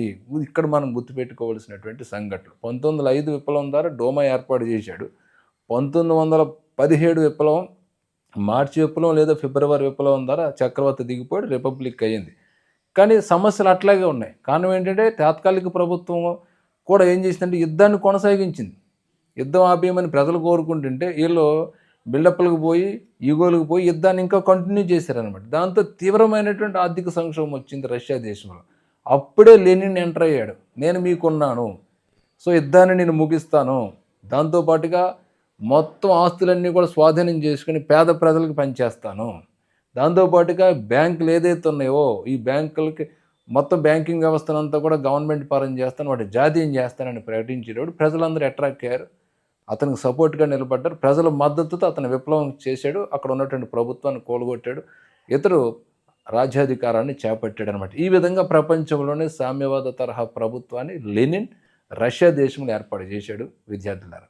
ఇక రష్యా విప్లవానికి సంబంధించి సెకండ్ చాప్టర్లో మరికొన్ని డేట్స్ ఉంటాయి చూడండి. 1918, 1920 ఈ మధ్యకాలంలో రష్యాలో సివిల్ వార్ వచ్చింది. దాన్నే అంతర్యుద్ధం అంటారు. ఎవరెవరి మధ్య వచ్చింది ఇది మీకు ఆల్రెడీ చెప్పాను కదా. ఆల్రెడీ లెనిన్ వచ్చే సమయానికి అక్కడ ఒక ప్రభుత్వం ఉంది, దాన్నే మెన్షివిక్ ప్రభుత్వం అంటారు. లెనిన్ ప్రభుత్వంలో ఉన్నటువంటి వాళ్ళని బోల్షివిక్లు అంటారు. అంటే మెన్షివిక్లకి బోల్షివిక్లకి అక్కడ తగాదు వచ్చిందనమాట. అది అంతర్యుద్ధంగా దారితీసింది. ఈ అంతర్యుద్ధం సుమారు ఎప్పుడు మొదలైంది, 1918 నుంచి 1920 వరకు కూడా జరిగింది. సో ఇక్కడ ఏం జరిగిందంటే చివరాఖరికి ఈ బోల్షివిక్లే ఆ వ్యతిరేకులందరినీ కూడా అంతం చేసి కంప్లీట్ అధికారాలను వాళ్ళు చేపట్టడం జరిగింది. ఇది అప్పుడు జరిగింది. ఇక 1919లో కమ్యూనిస్ట్ పార్టీల అంతర్జాతీయ కూటమి కోమింగ్టర్న్ స్థాపించబడింది. ఎందుకంటే ఈ కమ్యూనిస్టు భావజాలం, ఈ ఎర్రజెండా భావజాలం అనేటువంటిది కేవలం రష్యాకే పరిమితం అవ్వకూడదు, ప్రపంచం అంతా కూడా అటువంటిది రావాలి అనేటువంటి ఒక గొప్ప లక్ష్యంతో కోమింగ్టర్న్ను ఏర్పాటు చేశారు. అంటే ప్రపంచంలో ఎక్కడైనా సరే విప్లవాలు చేస్తుంటే ఆ ప్రజలకు సపోర్ట్ చేయడం, ఆ దేశాలకి సపోర్ట్ చేయడం అనేటువంటిది మొదలైందనమాట. ఇక తర్వాత 1922లో రష్యన్ సామ్రాజ్యంలోని ప్రాంతాలన్నిటిని కలిపి యుఎస్ఎస్ఆర్, చాలాసార్లు మనం మాట వింటూ ఉంటాం, ఏమంటే సోవియట్ యూనియన్ అంటాం, అది ఏర్పడింది అనమాట. అఫ్కోర్స్ తర్వాత కాలంలో అది కోల్పోయింది, కానీ ఎప్పుడు ఏర్పడిందంటే 1922లో ఏర్పడింది. అదే యుఎస్ఎస్ఆర్. యుఎస్ఎస్ఆర్ ఎప్పుడు అవతరించింది, 1922లో. అంటే రష్యా పక్కన ఉన్నటువంటి దేశాలన్నిటిని కలిపి ఒక పెద్ద దేశంగా ఏర్పాటు చేశారు. ఇక తర్వాత 1924లో వ్లాదిమిర్ లెనిన్ మరణించాడు. సో అనంతరం ఎవరు వచ్చారంటే స్టాలిన్ రావటం అనేటువంటిది జరిగింది. 1929లో స్టాలిన్ రష్యాలో వివాదాస్పదమైనటువంటి వ్యవసాయ సామూహీకరణ అనేటువంటిది ప్రారంభించాడు. మనకి దీని మీద చాలా డీటెయిల్డ్ ఇన్ఫర్మేషన్ అనేటువంటిది టెక్స్ట్ బుక్లో ఉంటుంది. అంటే వ్యవసాయాన్ని సామూహికరంగా చేయటం అనేటువంటిది అక్కడ ఎటువంటి పరిస్థితులు వచ్చాయి, ఎంతమంది ఇబ్బంది పడ్డారు అనేటువంటిది అక్కడ ఉన్నదన్నమాట మనకి టెక్స్ట్ బుక్లో. సో అది ప్రారంభించినోడు ఎవడని అడగవచ్చు. అది స్టాలిన్ ప్రారంభించాడు. ఎప్పుడు ప్రారంభించాడు? 1929. ఈ రకంగా మనం రెండో చాప్టర్లో ఉన్నటువంటి సంవత్సరాలు వరుస క్రమం చూసుకుని కొన్ని సంఘటనలను బేస్ చేసుకుంటే డిస్కస్ చేసుకున్నాం. ఇక తర్వాత వచ్చేది ఏంటి? నాజిజం. ఇందులో కూడా మనకి కొన్ని డేట్స్ ఉంటవి, వాటిని కూడా నేర్చుకునేటువంటి ప్రయత్నం చేయండి. సో మొదట 1914, 1918 ఇది మొదటి ప్రపంచ యుద్ధం జరిగినటువంటి కాలం. ఇందులో జర్మనీ తీవ్రంగా ఓటమి చెందింది. మీకు చెప్పాను కదా, 2 టీములు ఉన్నాయి, కేంద్ర రాజ్యాలు, మిత్ర రాజ్యాలు అన్నాను. ఒక టీంకి అమెరికా, మరొక టీంకి జర్మనీ. సో జర్మనీ టీం ఓడిపోయింది, దారుణంగా ఓడిపోయింది మొదటి ప్రపంచ యుద్ధంలో. ఇక తర్వాత 1919 నవంబర్లో మరి ఓడిపోయిన తర్వాత ఏంటంటే జర్మనీ దేశంలో వైమర్ రిపబ్లిక్ని ఏర్పాటు చేశారు. దాంతోపాటుగా యుద్ధానికి బాధ్యత నీదంటే ఎవరు ఇక్కడ? జర్మనీ. సో నీ వల్ల యుద్ధం వచ్చింది కాబట్టి ఆ బాధ్యత అంతా నీదే. సో మాకు జరిగినటువంటి నష్టానికి నువ్వే బాధ్యురాలివి. సో మా లాస్ అంతా కూడా నువ్వే పే చేయాలని బలవంతంగా వెర్షైల్ సంధి చేయించుకున్నారు జర్మనీ చేత. ఇది ఎప్పుడు జరిగిందంటే 1919 నవంబర్లో జరిగింది. ఇంకా దీంతో పాటుగా హిట్లర్ జర్మన్ వర్కర్స్ పార్టీలో చేరాడు అదే సంవత్సరం. మనకి హిట్లర్ ఈ పాఠమంతా హిట్లర్ మీదే ఉంటుంది మనకి. సో హిట్లర్ జర్మన్ వర్కర్స్ పార్టీలో చేరాడు అనమాట. ఆ పార్టీనే తర్వాత నాజీ పార్టీగా మార్చాడు. ఇదంతా కూడా 1919లో జరిగింది. 1923లో జర్మనీ తీవ్ర ఆర్థిక సంక్షోభంలో మునిగింది. ఎందుకు మునిగింది? ఆల్రెడీ ఇక్కడ మనం చెప్పుకున్నాం కదా, దాని మీద బలవంతంగా ఒక సంధి ఏర్పాటు చేసి మా నష్టాలన్నీ నువ్వే భరించాలంటే, సో జర్మనీ యొక్క సంపాదన అంతా కూడా ఇతర దేశాలు పట్టుకెళ్ళిపోతూ ఉండేవారు. దాంతోపాటుగా జర్మనీ దేశంలో ఉన్నటువంటి బొగ్గు గనుల మీద, అలాగే ఐరన్ గనుల మీద, ఇలా ఖనిజ సంపద మీద కూడా వాళ్ళకు కాకుండా ఇతర దేశాలు ఫ్రాన్సు, ఇంగ్లాండ్ ఇలాంటి దేశాలు అవి ఆక్రమించుకున్నాయి. వాటి ఆధీనంలో ఉండేవాడు. దాని మీద చిన్నకమ్మ అంతా అవి పట్టుకుపోతుంది. అంటే ఇలా అన్ని రకాలుగా ఇన్కమ్ సోర్స్ పోయింది జర్మనీకి. మరి అటువంటి పరిస్థితుల్లో జర్మనీలో ఆర్థిక సంక్షోభం రాకుండా అభివృద్ధి ఎక్కడ ఉంటుంది?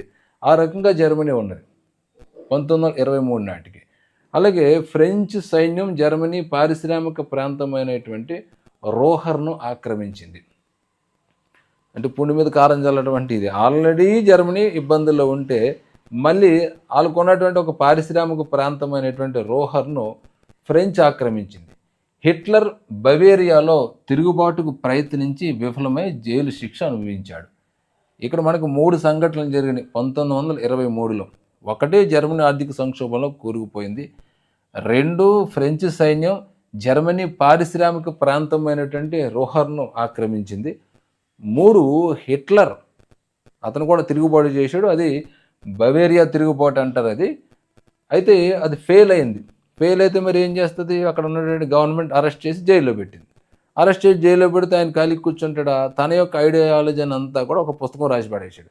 దాన్నే మైన్ కాంప్ అంటారు. ఈ మైన్ కాంప్ గ్రంథమే తర్వాత నాజీ పార్టీకి అదొక పెద్ద బైబిల్ అయి కూర్చుంది. నాజీలందరికీ కూడా ఆ గ్రంథంలో ఉన్నటువంటి అంశాలు పెద్ద బైబిల్, అదే పాటలు అనమాట తర్వాత కాలంలో. ఇది జరిగింది 1923లో. 1929లో అమెరికాలోని వాల్ స్ట్రీట్ ఎక్స్చేంజ్ పతనం కావడంతో ప్రపంచంలో ఆర్థిక మాంద్యం ప్రారంభమైంది. జర్మనీ ఆర్థిక వ్యవస్థ కుప్పకూలిపోయింది. ఇప్పుడు పుండి మీద కారం, మూలిగే నక్క మీద తాటికాయ అంటారు చూసారా, అట్లాగా ఆల్రెడీ జర్మనీ ఇబ్బందులు ఉంది. అదే సమయంలో ఆర్థిక మాంద్యం వచ్చింది ప్రపంచవ్యాప్తంగా. సో ఎప్పుడైతే ఆర్థిక మాంద్యం వచ్చిందో మొత్తం జర్మనీ కంప్లీట్గా డిస్ట్రాయ్ అయిపోయింది అనమాట. ఇటువంటి పరిస్థితి. ఇక్కడ మనకి గ్రేట్ డిప్రెషన్ ఏ సంవత్సరం? గొప్ప ఆర్థిక మాంద్యం 1929. గుర్తుపెట్టుకోండి. 1932లో జర్మన్ పార్లమెంటు, దాన్ని రిచ్ స్టాగ్ అంటారు, ఎన్నికల్లో నాజీ పార్టీ 37% ఓట్లతో అతిపెద్ద పార్టీగా అవతరించింది. చూడండి, ఎక్కడైతే స్ట్రగుల్ ఉందో, జర్మనీ దేశంలో స్ట్రగుల్ ఉంది, ఆర్థిక సంక్షోభం ఉంది, ఆహార కొరత ఉంది, ప్రజలకు ఉద్యోగాలు లేవు, ఉపాధి లేదు, దిక్కు తోచనటువంటి పరిస్థితుల్లో అక్కడ హిట్లర్ ఆ పరిస్థితిని ఉపయోగించి నాయకుడిగా అవతరించాడు. అతను అద్భుతమైనటువంటి ప్రసంగాలు ఇచ్చేవాడు అనమాట. ఆ ప్రసంగాలకి అతని వాక్చాతుర్యానికి జనాలు అట్రాక్ట్ అయ్యారు. మిమ్మల్ని నేను ఎక్కడికో తీసుకుపోతానని అతను వాగ్దానం ఇచ్చాడు. దేశాన్ని అభివృద్ధిలోకి తీసుకొస్తానని ప్రసంగాలు ఇచ్చి ఆ ప్రసంగాలకి అట్రాక్ట్ అయ్యి ప్రజలు ఆయనకు ఓట్లేసి గెలిపించి ఆ రకంగా ఆ పార్టీ 1932 నాటికి 37% ఓట్లతో అతిపెద్ద పార్టీగా అవతరించింది. తర్వాత 1933 జనవరి 30న ప్రెసిడెంట్ హిండెన్బర్గ్ హిట్లర్ను జర్మనీ ఛాన్సలర్గా నియమించాడు. సో ఛాన్సలర్ అనేటువంటిది పెద్ద పదవి అనమాట. అంటే కంప్లీట్ అధికారాల్లో ఛాన్సలర్కి ఉంటాయి. సో ఆ రకంగా ఎప్పుడు అతను ఛాన్సలర్ అయ్యాడు? 1933 జనవరి 30న. అక్కడితో ఆగలేదు. 1933 మార్చి 3వ తారీఖున, అన్ని మూడులే చూసుకోండి. 1933 మార్చి 3వ తారీఖున. ఈ 3వ తారీఖున ఏం జరిగిందంటే మార్చి నెలలో ఎనాంబ్లింగ్ యాక్ట్ అనేటువంటిది చేశాడు హిట్లర్. దీని ప్రకారం ఏమైందంటే సో మొత్తం ఒకటే పాలకుడు అనమాట. మనకి అధ్యక్షుడు, ఛాన్సలర్ ఇంకేముండు అన్నీ కలిపేసి ఒకటే పాలకులు పెట్టాడు.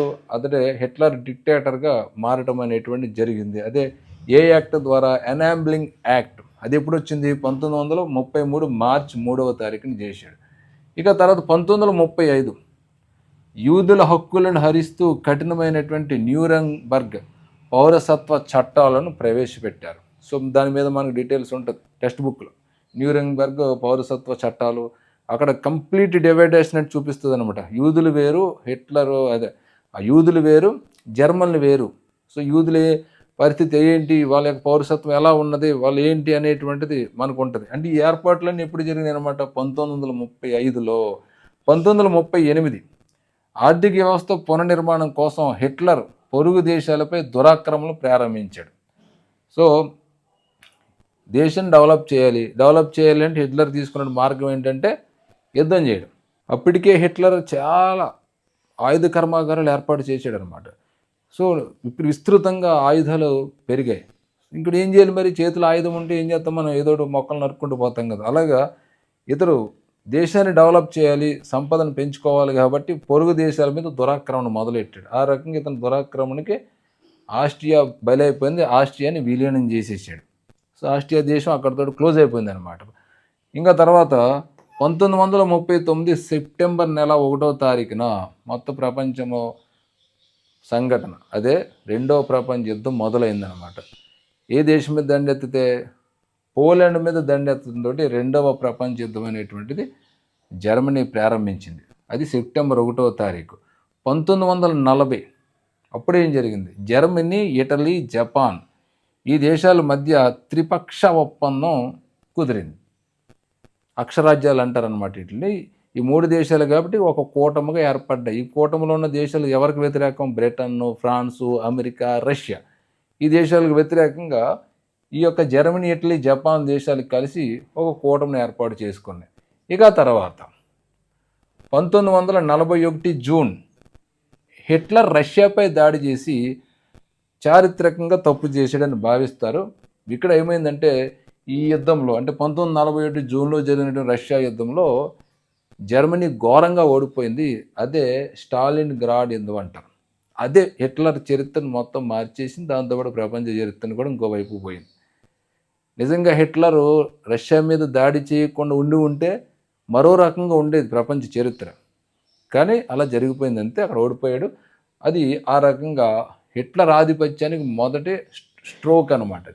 ఇక 1941 డిసెంబర్లో అమెరికాలోని పెర్ల్ హార్బర్పై జపాన్ దాడి చేయడంతో అమెరికా అధికారికంగా రెండవ ప్రపంచ యుద్ధంలోకి ప్రవేశించింది. అంటే చూడండి, అమెరికా అప్పటి వరకు రెండవ ప్రపంచ యుద్ధంలోకి రాలే.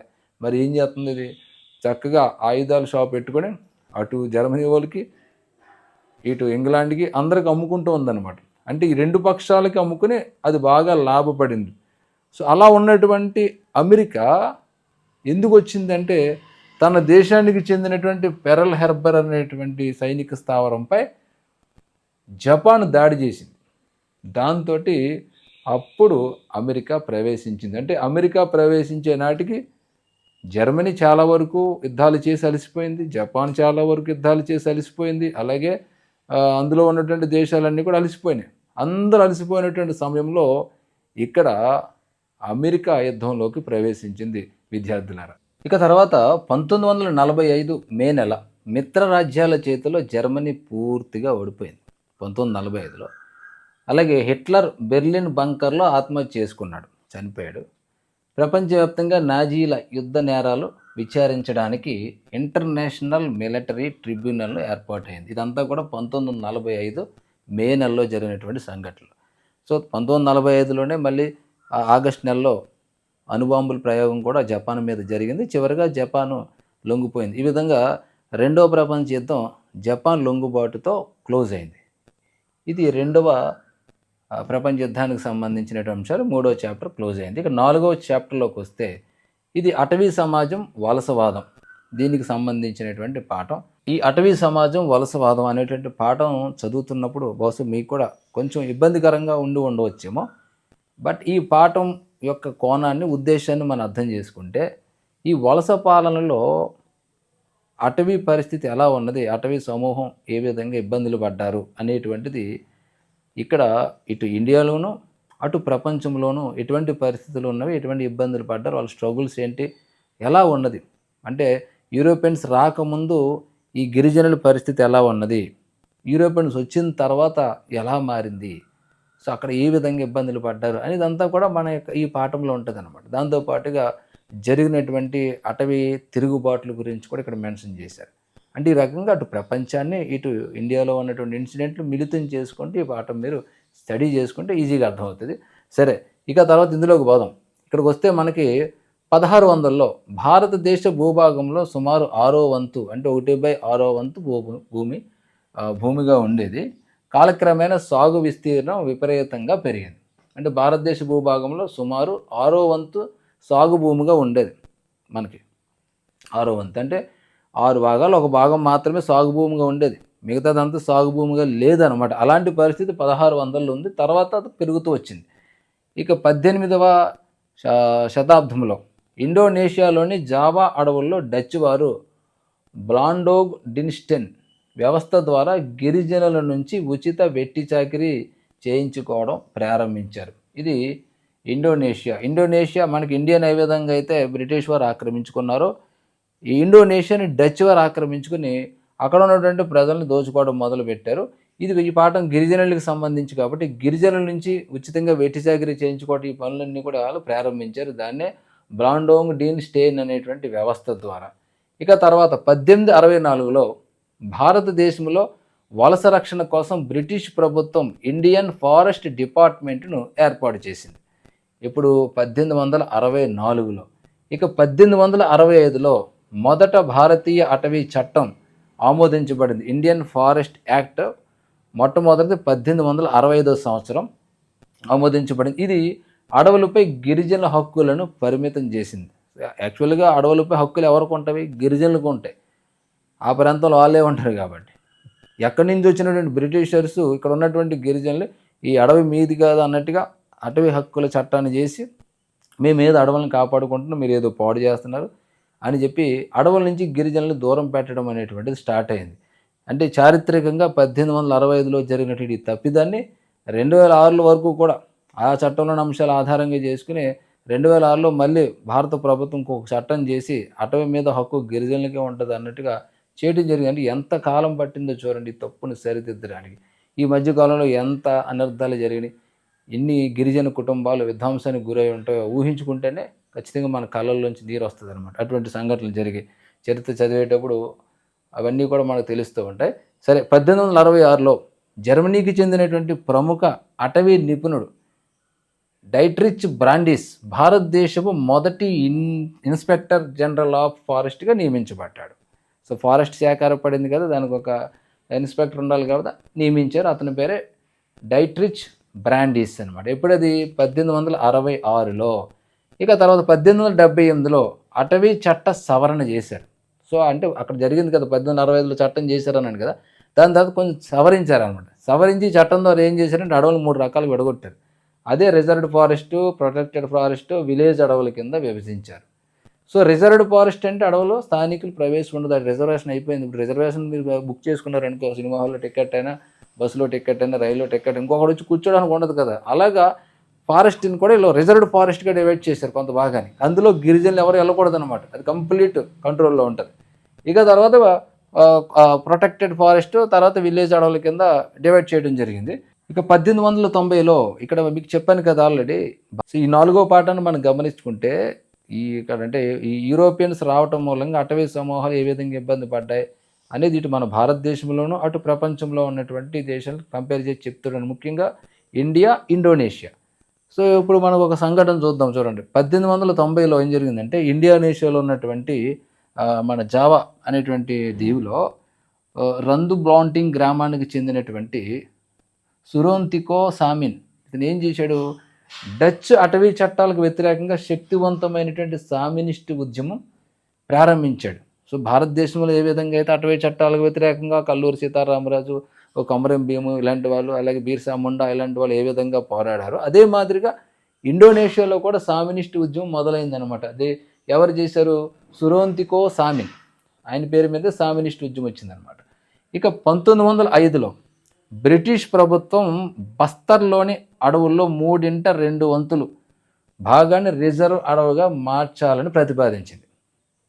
బస్తర్ అంటేనే అటవీ ప్రాంతం, అందులో ఉన్నటువంటి దాంట్లో 3 రిజర్వ్ అడవులుగా ప్రకటించాలని భావించింది. దీంతో పోడు సాగు, అటవీ ఉత్పత్తుల సేకరణ నిలిచిపోయింది. ఇది 1905లో జరిగింది. ఇక 1910లో బస్తర్ గిరిజన తిరుగుబాటు జరిగింది. కాంగేర్ అడవుల్లోని దుద్వాత్ తెగకు చెందినటువంటి గోండాధూర్ నాయకత్వంలో బ్రిటిష్ వారికి వ్యతిరేకంగా బస్తర్ ప్రజలు తిరుగుబాటు చేశారు. సో అక్కడ డచ్లు ఏ మాదిరిగా తిరుగుబాటు జరిగింది అటవీ చట్టాలకు వ్యతిరేకంగా, ఇక్కడ భారతదేశంలో కూడా జరిగింది.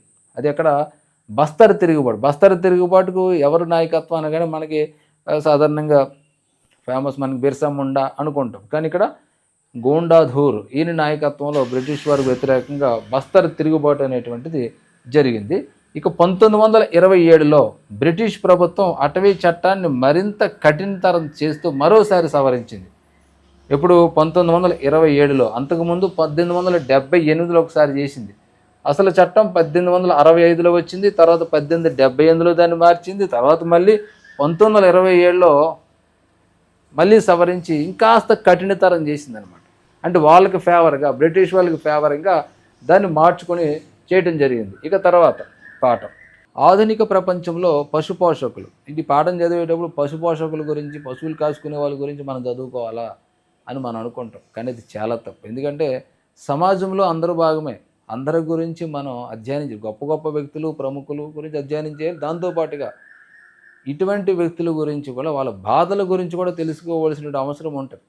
అందుకని ఈ పాఠం పెట్టాడు. ఇది చూసుకుంటే మనకి ఆధునిక ప్రపంచంలో పశుపోషకులు అనేటువంటి కాన్సెప్ట్ మనం తీసుకున్నప్పుడు ఇక్కడ భారతదేశంలో ఉన్నటువంటి పశుపోషకుల పరిస్థితి ఎలా ఉన్నది, యూరోపియన్స్ రాకముందు, యూరోపియన్స్ వచ్చిన తర్వాత, అలాగే ప్రపంచంలో ఉన్నటువంటి పశుపోషకుల పరిస్థితి ఎలా ఉన్నది, యూరోపియన్స్ వచ్చిన ముందు, వచ్చిన తర్వాత, ఈ కోణంలో దీన్ని మనం స్టడీ చేసుకోవాలి. పాఠం చదివేటప్పుడు గుర్తుపెట్టుకోండి ఈ పాయింట్.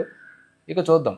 మొదట ఈ పాఠానికి సంబంధించి 1850 దశకం నుండి మనం చూసుకుంటే బ్రిటిష్ ప్రభుత్వం భారతదేశంలో వేస్ట్ ల్యాండ్ రూల్స్ ప్రవేశపెట్టింది. దీని ప్రకారం ఏంటంటే పశువులు మేసే పచ్చిక భూములను వృధా భూములుగా పరిగణించి వాటిని సాగు భూములుగా మార్చారనమాట. అంటే వేస్ట్ ల్యాండ్లో, అంటే వేస్ట్ ల్యాండ్ రూల్స్ అంటే సాధారణంగా వేస్ట్ ల్యాండ్ సాధారణంగా ఏముంటుంది, అక్కడ పశువులు మేస్తూ ఉంటాయి, గొర్రెలు, మేకలు ఇలాంటివి మేస్తుంటే ఆవులు. కానీ బ్రిటిష్ వాళ్ళు ఏం చేశారు, అలా కుదరదు, దాన్ని వ్యవసాయ భూమిగా మారుస్తామంటారు. అంటే దాని అర్థం ఏంటి, పశువులు మేపుకునే వాళ్ళు మీరు ఇక్కడ మేపుకోవడానికి కుదరదురా, మీకు మెల్లగా అక్కడి నుంచి ఖాళీ చేసి వెళ్ళిపోమని దాని అర్థం అనమాట. ఇలా మొదలైంది అది. ఇది 1850 దశకంలో. ఇక 1871లో ఏం జరిగింది, బ్రిటిష్ ప్రభుత్వం భారతదేశంలో క్రిమినల్ ట్రైబ్స్ యాక్ట్ను ఆమోదించింది. దీని ప్రకారం ఏంటి, మామూలు యాక్ట్ కాదు ఇది. పశుపోషకులు, సంచార తెగలు చట్టబద్ధంగా నేరపూరిత తెగలుగా ప్రకటించి వారి కదలికలపై నిఘా పెట్టింది. ఎందుకంటే దౌర్భాగ్య పరిస్థితి ఉంటుందా, ఎంతో దుర్మార్గమైనటువంటి చట్టం అంటే ఇది క్రిమినల్ ట్రైబ్స్ యాక్ట్. ఇంకా వాళ్ళు పుట్టుకతోటే నేరస్తులు అనమాట. ఇంకా కాబట్టి వాళ్ళు ఎటు వెళ్ళినా, ఎటు కదులుతున్న నిఘా గట్టిగా ఉండేది. ఇది యాక్ట్. ఇది ఎప్పుడు వచ్చింది, ఇది 1871. 1871 అంటే ప్రపంచ చరిత్రలో మనకి జర్మనీ ఏకీకరణ, ఇటలీ ఏకీకరణ జరిగింది కదా, అదే సందర్భాన్ని 1871లో ఇక్కడ క్రిమినల్ ట్రైబ్స్ యాక్ట్ అని తీసుకొచ్చారు. ఇక 1885లో ఆఫ్రికాలోని బ్రిటన్, జర్మనీ దేశాల వలస పాలకులు అంతర్జాతీయ సరిహద్దులను గీసి మసాయి ల్యాండ్ను 2 ముక్కలు చేశారు. దీనివల్ల మసాయి తెగ తమ ఉత్తమ పచ్చిక భూములు 60% కోల్పోయింది. వీళ్ళ దెబ్బ ఎలా ఉంటుందంటే యూరోపియన్ దెబ్బ, ఈ బ్రిటిష్ వాళ్ళు కానీ వీళ్ళు కానీ ఎంతసేపు ఇతర దేశాల మీదకి వెళ్ళి అడుక్కు తినడం, అక్కడ ఉన్నటువంటి వ్యవస్థను పాడు చేయడం, లూటీ చేయడం, మేము ఏదో గొప్పగా పని చేసామని గొప్పగా చెప్పుకోవడం అన్నట్టుగా ఉంటుంది అనమాట. మన చరిత్ర అంతా చదివి అదే మాదిరి ఉంటుంది. ఇక్కడ ఆఫ్రికా వెళ్ళి ఏం చేశారు వీళ్ళు, బ్రిటన్ జర్మనీలు అక్కడ ఉన్నటువంటి మసాయి ల్యాండ్ని పంచుకున్నారు. పంచుకోవడం మూలంగా ఏమైంది, అక్కడ ఆ భూమి మీద ఆధారపడి బతుకుతున్నటువంటి ఒక తెగ, ఒక గిరిజన తెగ, మసాయి తెగ, వాళ్ళు భూములు కోల్పోయారనమాట. ఇక 1920 దశకంలో తూర్పు ఆఫ్రికాలోని సెరెంగేటి నేషనల్ పార్క్ వంటి ప్రసిద్ధ అభయారణ్యాలు ఏర్పాటు వల్ల మసాయి పశుపోషకులకు పశువులను మేసే హక్కులను పూర్తిగా లేకుండా పోయాయి. అంటే 1920 దశకంలో ఏమైంది, తూర్పు ఆఫ్రికాలో సెరెంగేటి నేషనల్ పార్క్ అనే ఒక అభయారణ్యం ఏర్పాటు చేశారు. సో అభయారణ్యం ఎప్పుడైతే ఏర్పాటు చేసి గవర్నమెంట్ కంట్రోల్కి వచ్చిందో ఇంకా అక్కడికి మనం ఎవరు వెళ్ళడానికి ఉండదు ఇంకా. కానీ మరి ఆల్రెడీ కొన్ని తరాలుగా అక్కడ ఒక తెగ పశువులు మేపుకుంటున్నారు. వాళ్ళ పరిస్థితి ఏంటి, అంతే ఇంకా అట్లాంటి పరిస్థితులు జరిగాయి అన్నమాట. ఇక 1930లో ఆఫ్రికాలో సంభవించినటువంటి తీవ్రమైనటువంటి కరువు వల్ల కేవలం ఒక్క మసాయి రిజర్వ్లోనే సగానికి పైగా పశువులు, గాడిదలు ఆకలితో మరణించి, ఎంత దౌర్భాగ్య పరిస్థితి ఇది. సగం పైగానే చనిపోయింటే 100 జంతువులు ఉంటే అందులో ఒక 50-60 చనిపోయాయి అనమాట. కేవలం దేనికోసం, తీవ్రమైనటువంటి కరువు. ఎందుకు వచ్చింది కరువు, చక్కగా హ్యాపీగా బతుకుతున్నటువంటి పశుకాపర్ల భూములన్నింటికి లాక్కుని వాటిని నానా బీభత్సం చేసి వ్యవసాయ భూములు కానీ ఆ పంటలు ఈ పంటలు వేస్తే మరి ఏమవుతుంది, కరువు రాక ఏమవుతుంది. దానివల్ల ఎవరు లాస్ అయ్యారు, పాపం అక్కడ ఉన్నటువంటి పశుకాపర్లు, అక్కడ ఉన్నటువంటి పశువులు కోల్పోయి వాళ్ళు లాస్ అయ్యారు. 1947లో భారతదేశానికి స్వతంత్రం వచ్చింది. స్వతంత్రంతో పాటుగా భారతదేశం 2 ముక్కలైంది, ఇండియా పాకిస్తాన్గా. చాలామంది సంబరాలు చేసుకున్నారు, అటు పాకిస్తాన్లోనూ ఇటు ఇండియాలో మాకు స్వతంత్రం వచ్చింది, మేము అనుకున్నట్టుగా దేశం విడగొట్టేసామని. ఇదంతా ఒకవైపే. రెండో వైపు చూస్తే చాలా దారుణంగా ఉందన్నమాట. అదే చెప్పాను కదా, అంటే ఎవరు టచ్ చేయలేనటువంటి జాతులు మనకు ఉంటే వాళ్ళ బాధలు ఏంటో, వాళ్ళ స్ట్రగుల్స్ ఏంటో తెలియవు అనమాట. అలాంటి వాళ్ళలో ఈ పశు పోషకులు, గిరిజనులు ఉంటారు. ఏదో ఆవుల్ని, మేకల్ని, గొర్రెల్ని మేపుకుంటూ జీవించి మనకి పాలను అందించేటువంటి, మనకి పాడినిచ్చేటువంటి మనుషులు వాళ్ళు. కానీ వాళ్ళు స్ట్రగుల్ ఎంత పడ్డారో తెలుసా. ఓ పక్క భారతదేశం స్వతంత్రం వచ్చిందని సంబరాలు, ఓ పక్క పాకిస్తాన్కి స్వతంత్రం వచ్చి దేశం విడగొట్టిన సంబరాలు చేసుకుంటుంటే వీళ్ళ సంబరాల మూలంగా ఏమైందనేటువంటిది ఇక్కడ మీకు ఇస్తాను చూడండి. 1947లో ఇండియాకి పాకిస్తాన్కి సరిహద్దుగా ఉన్నటువంటి ప్రాంతాల్లో సింధు ప్రాంతం ఒకటి అనమాట. అక్కడ పశువులు మేపుకునేటువంటి ఒక జాతి ఉన్నది. ఆ జాతి పేరే రాయికా. వీళ్ళకి ఏం జరిగిందంటే, వాళ్ళు పశువులు మేపుకునేటువంటి ప్రాంతంలో వాళ్ళు, అంటే ఈ పశువు ఏంటంటే ఒక చోట నుంచి ఒక సీజన్లో ఒక చోట, ఒక సీజన్లో ఒక చోట అలాగా సంచారం చేస్తూ పశువులు మేపుకుంటారు. కానీ దీనివల్ల ఏమైంది, సరిహద్దులు మూసివేయబడ్డాయి. అప్పటి వరకు వెళ్ళినటువంటి ఆ దారిలోంచి వాళ్ళ పశువులు వెళ్ళలేకుండా పోయింది. అంటే వాళ్ళు ఎంత స్ట్రగుల్ అయి ఉంటారు అప్పుడు. ఇలాంటి స్ట్రగుల్స్ అన్ని టచ్ చేయడం ఈ పాఠం ప్రధానమైనటువంటి ఉద్దేశం అనమాట. అంటే ఇట్లాగా మనకి 9వ తరగతిలో ఉన్నటువంటి చారిత్రక అంశాలను ఒక వరుస క్రమంలో పాఠం ఆధారంగా తీసుకుని చెప్పడం జరిగింది విద్యార్థులారా. సో ఇంతవరకు మీరు వీడియో విన్నారంటే బహుశా నేను చెప్పినటువంటి ఎక్స్ప్లెనేషన్ మీకు నచ్చి ఉంటుంది. ఇక్కడ ఇచ్చినటువంటి డేట్స్ని మీరు చక్కగా నోట్స్ రాసుకుని మీరు ప్రిపేర్ చేసుకోండి, లేదా స్క్రీన్ షాట్లు తీసుకోండి, లేదా దీని పీడిఎఫ్ కావాలనుకుంటే మీరు మురళీధర్ క్లాస్ రూమ్ యాప్ని డౌన్లోడ్ చేసుకొని అందులో ఈ పీడిఎఫ్ నేను పెడతాను, అది చూసి నోట్స్ రాసుకోండి. మీరు ఈ పాఠాన్ని ఎలా వినాలంటే పనిగట్టుకు వినకపోయినా ఏదో ఒక పని చేసుకుంటూ, ఏదో ఒక ట్రావెల్ చేసుకుంటూ, లేదా ఏదో రకంగా వింటూ ఆ డేట్స్ని, దాని తాలూకు ఇన్సిడెంట్ని గుర్తుపెట్టుకోవడానికి ప్రయత్నించండి. ఓకే. సో ఈ వీడియోని కూడా మీరు బాగా చూసి ఇంకో తర్వాత ఏ పాఠం చెప్పాలనేది మీరు కనుక కామెంట్ చేస్తే నేను ఆ పాఠం చెప్పడానికి ప్రయత్నిస్తాను. సో ఖచ్చితంగా ఈ వీడియో అందరికీ షేర్ చేయండి. అంటే ఎక్కువ మంది చూస్తే నాకు చెప్పాలనేటువంటి తాపత్రయం ఎక్కువ ఉంటుంది, తక్కువ మంది చూస్తే సరేలే చూడలేదు కదా అనేటువంటి నిరుత్సాహం ఉంటుంది జనరల్గా అనమాట. అంటే ఎక్కువ ఉపయోగంలో ఉంటే చేసేవాళ్ళు కూడా ఆనందంగా ఉంటుంది, సంతోషం కూడా, ఎనర్జీ ఇస్తుంది అనమాట. కాబట్టి వీడియో చూసే వాళ్ళందరూ కూడా నేను ఇచ్చే మనం ఏంటంటే మురళీధర్ క్లాస్ రూమ్ అనేటువంటి నా యొక్క యూట్యూబ్ ఛానల్ సబ్స్క్రైబ్ చేసుకోండి, అలాగే మీ మిత్రులకు షేర్ చేయండి, లైక్ చేయండి. జై హింద్.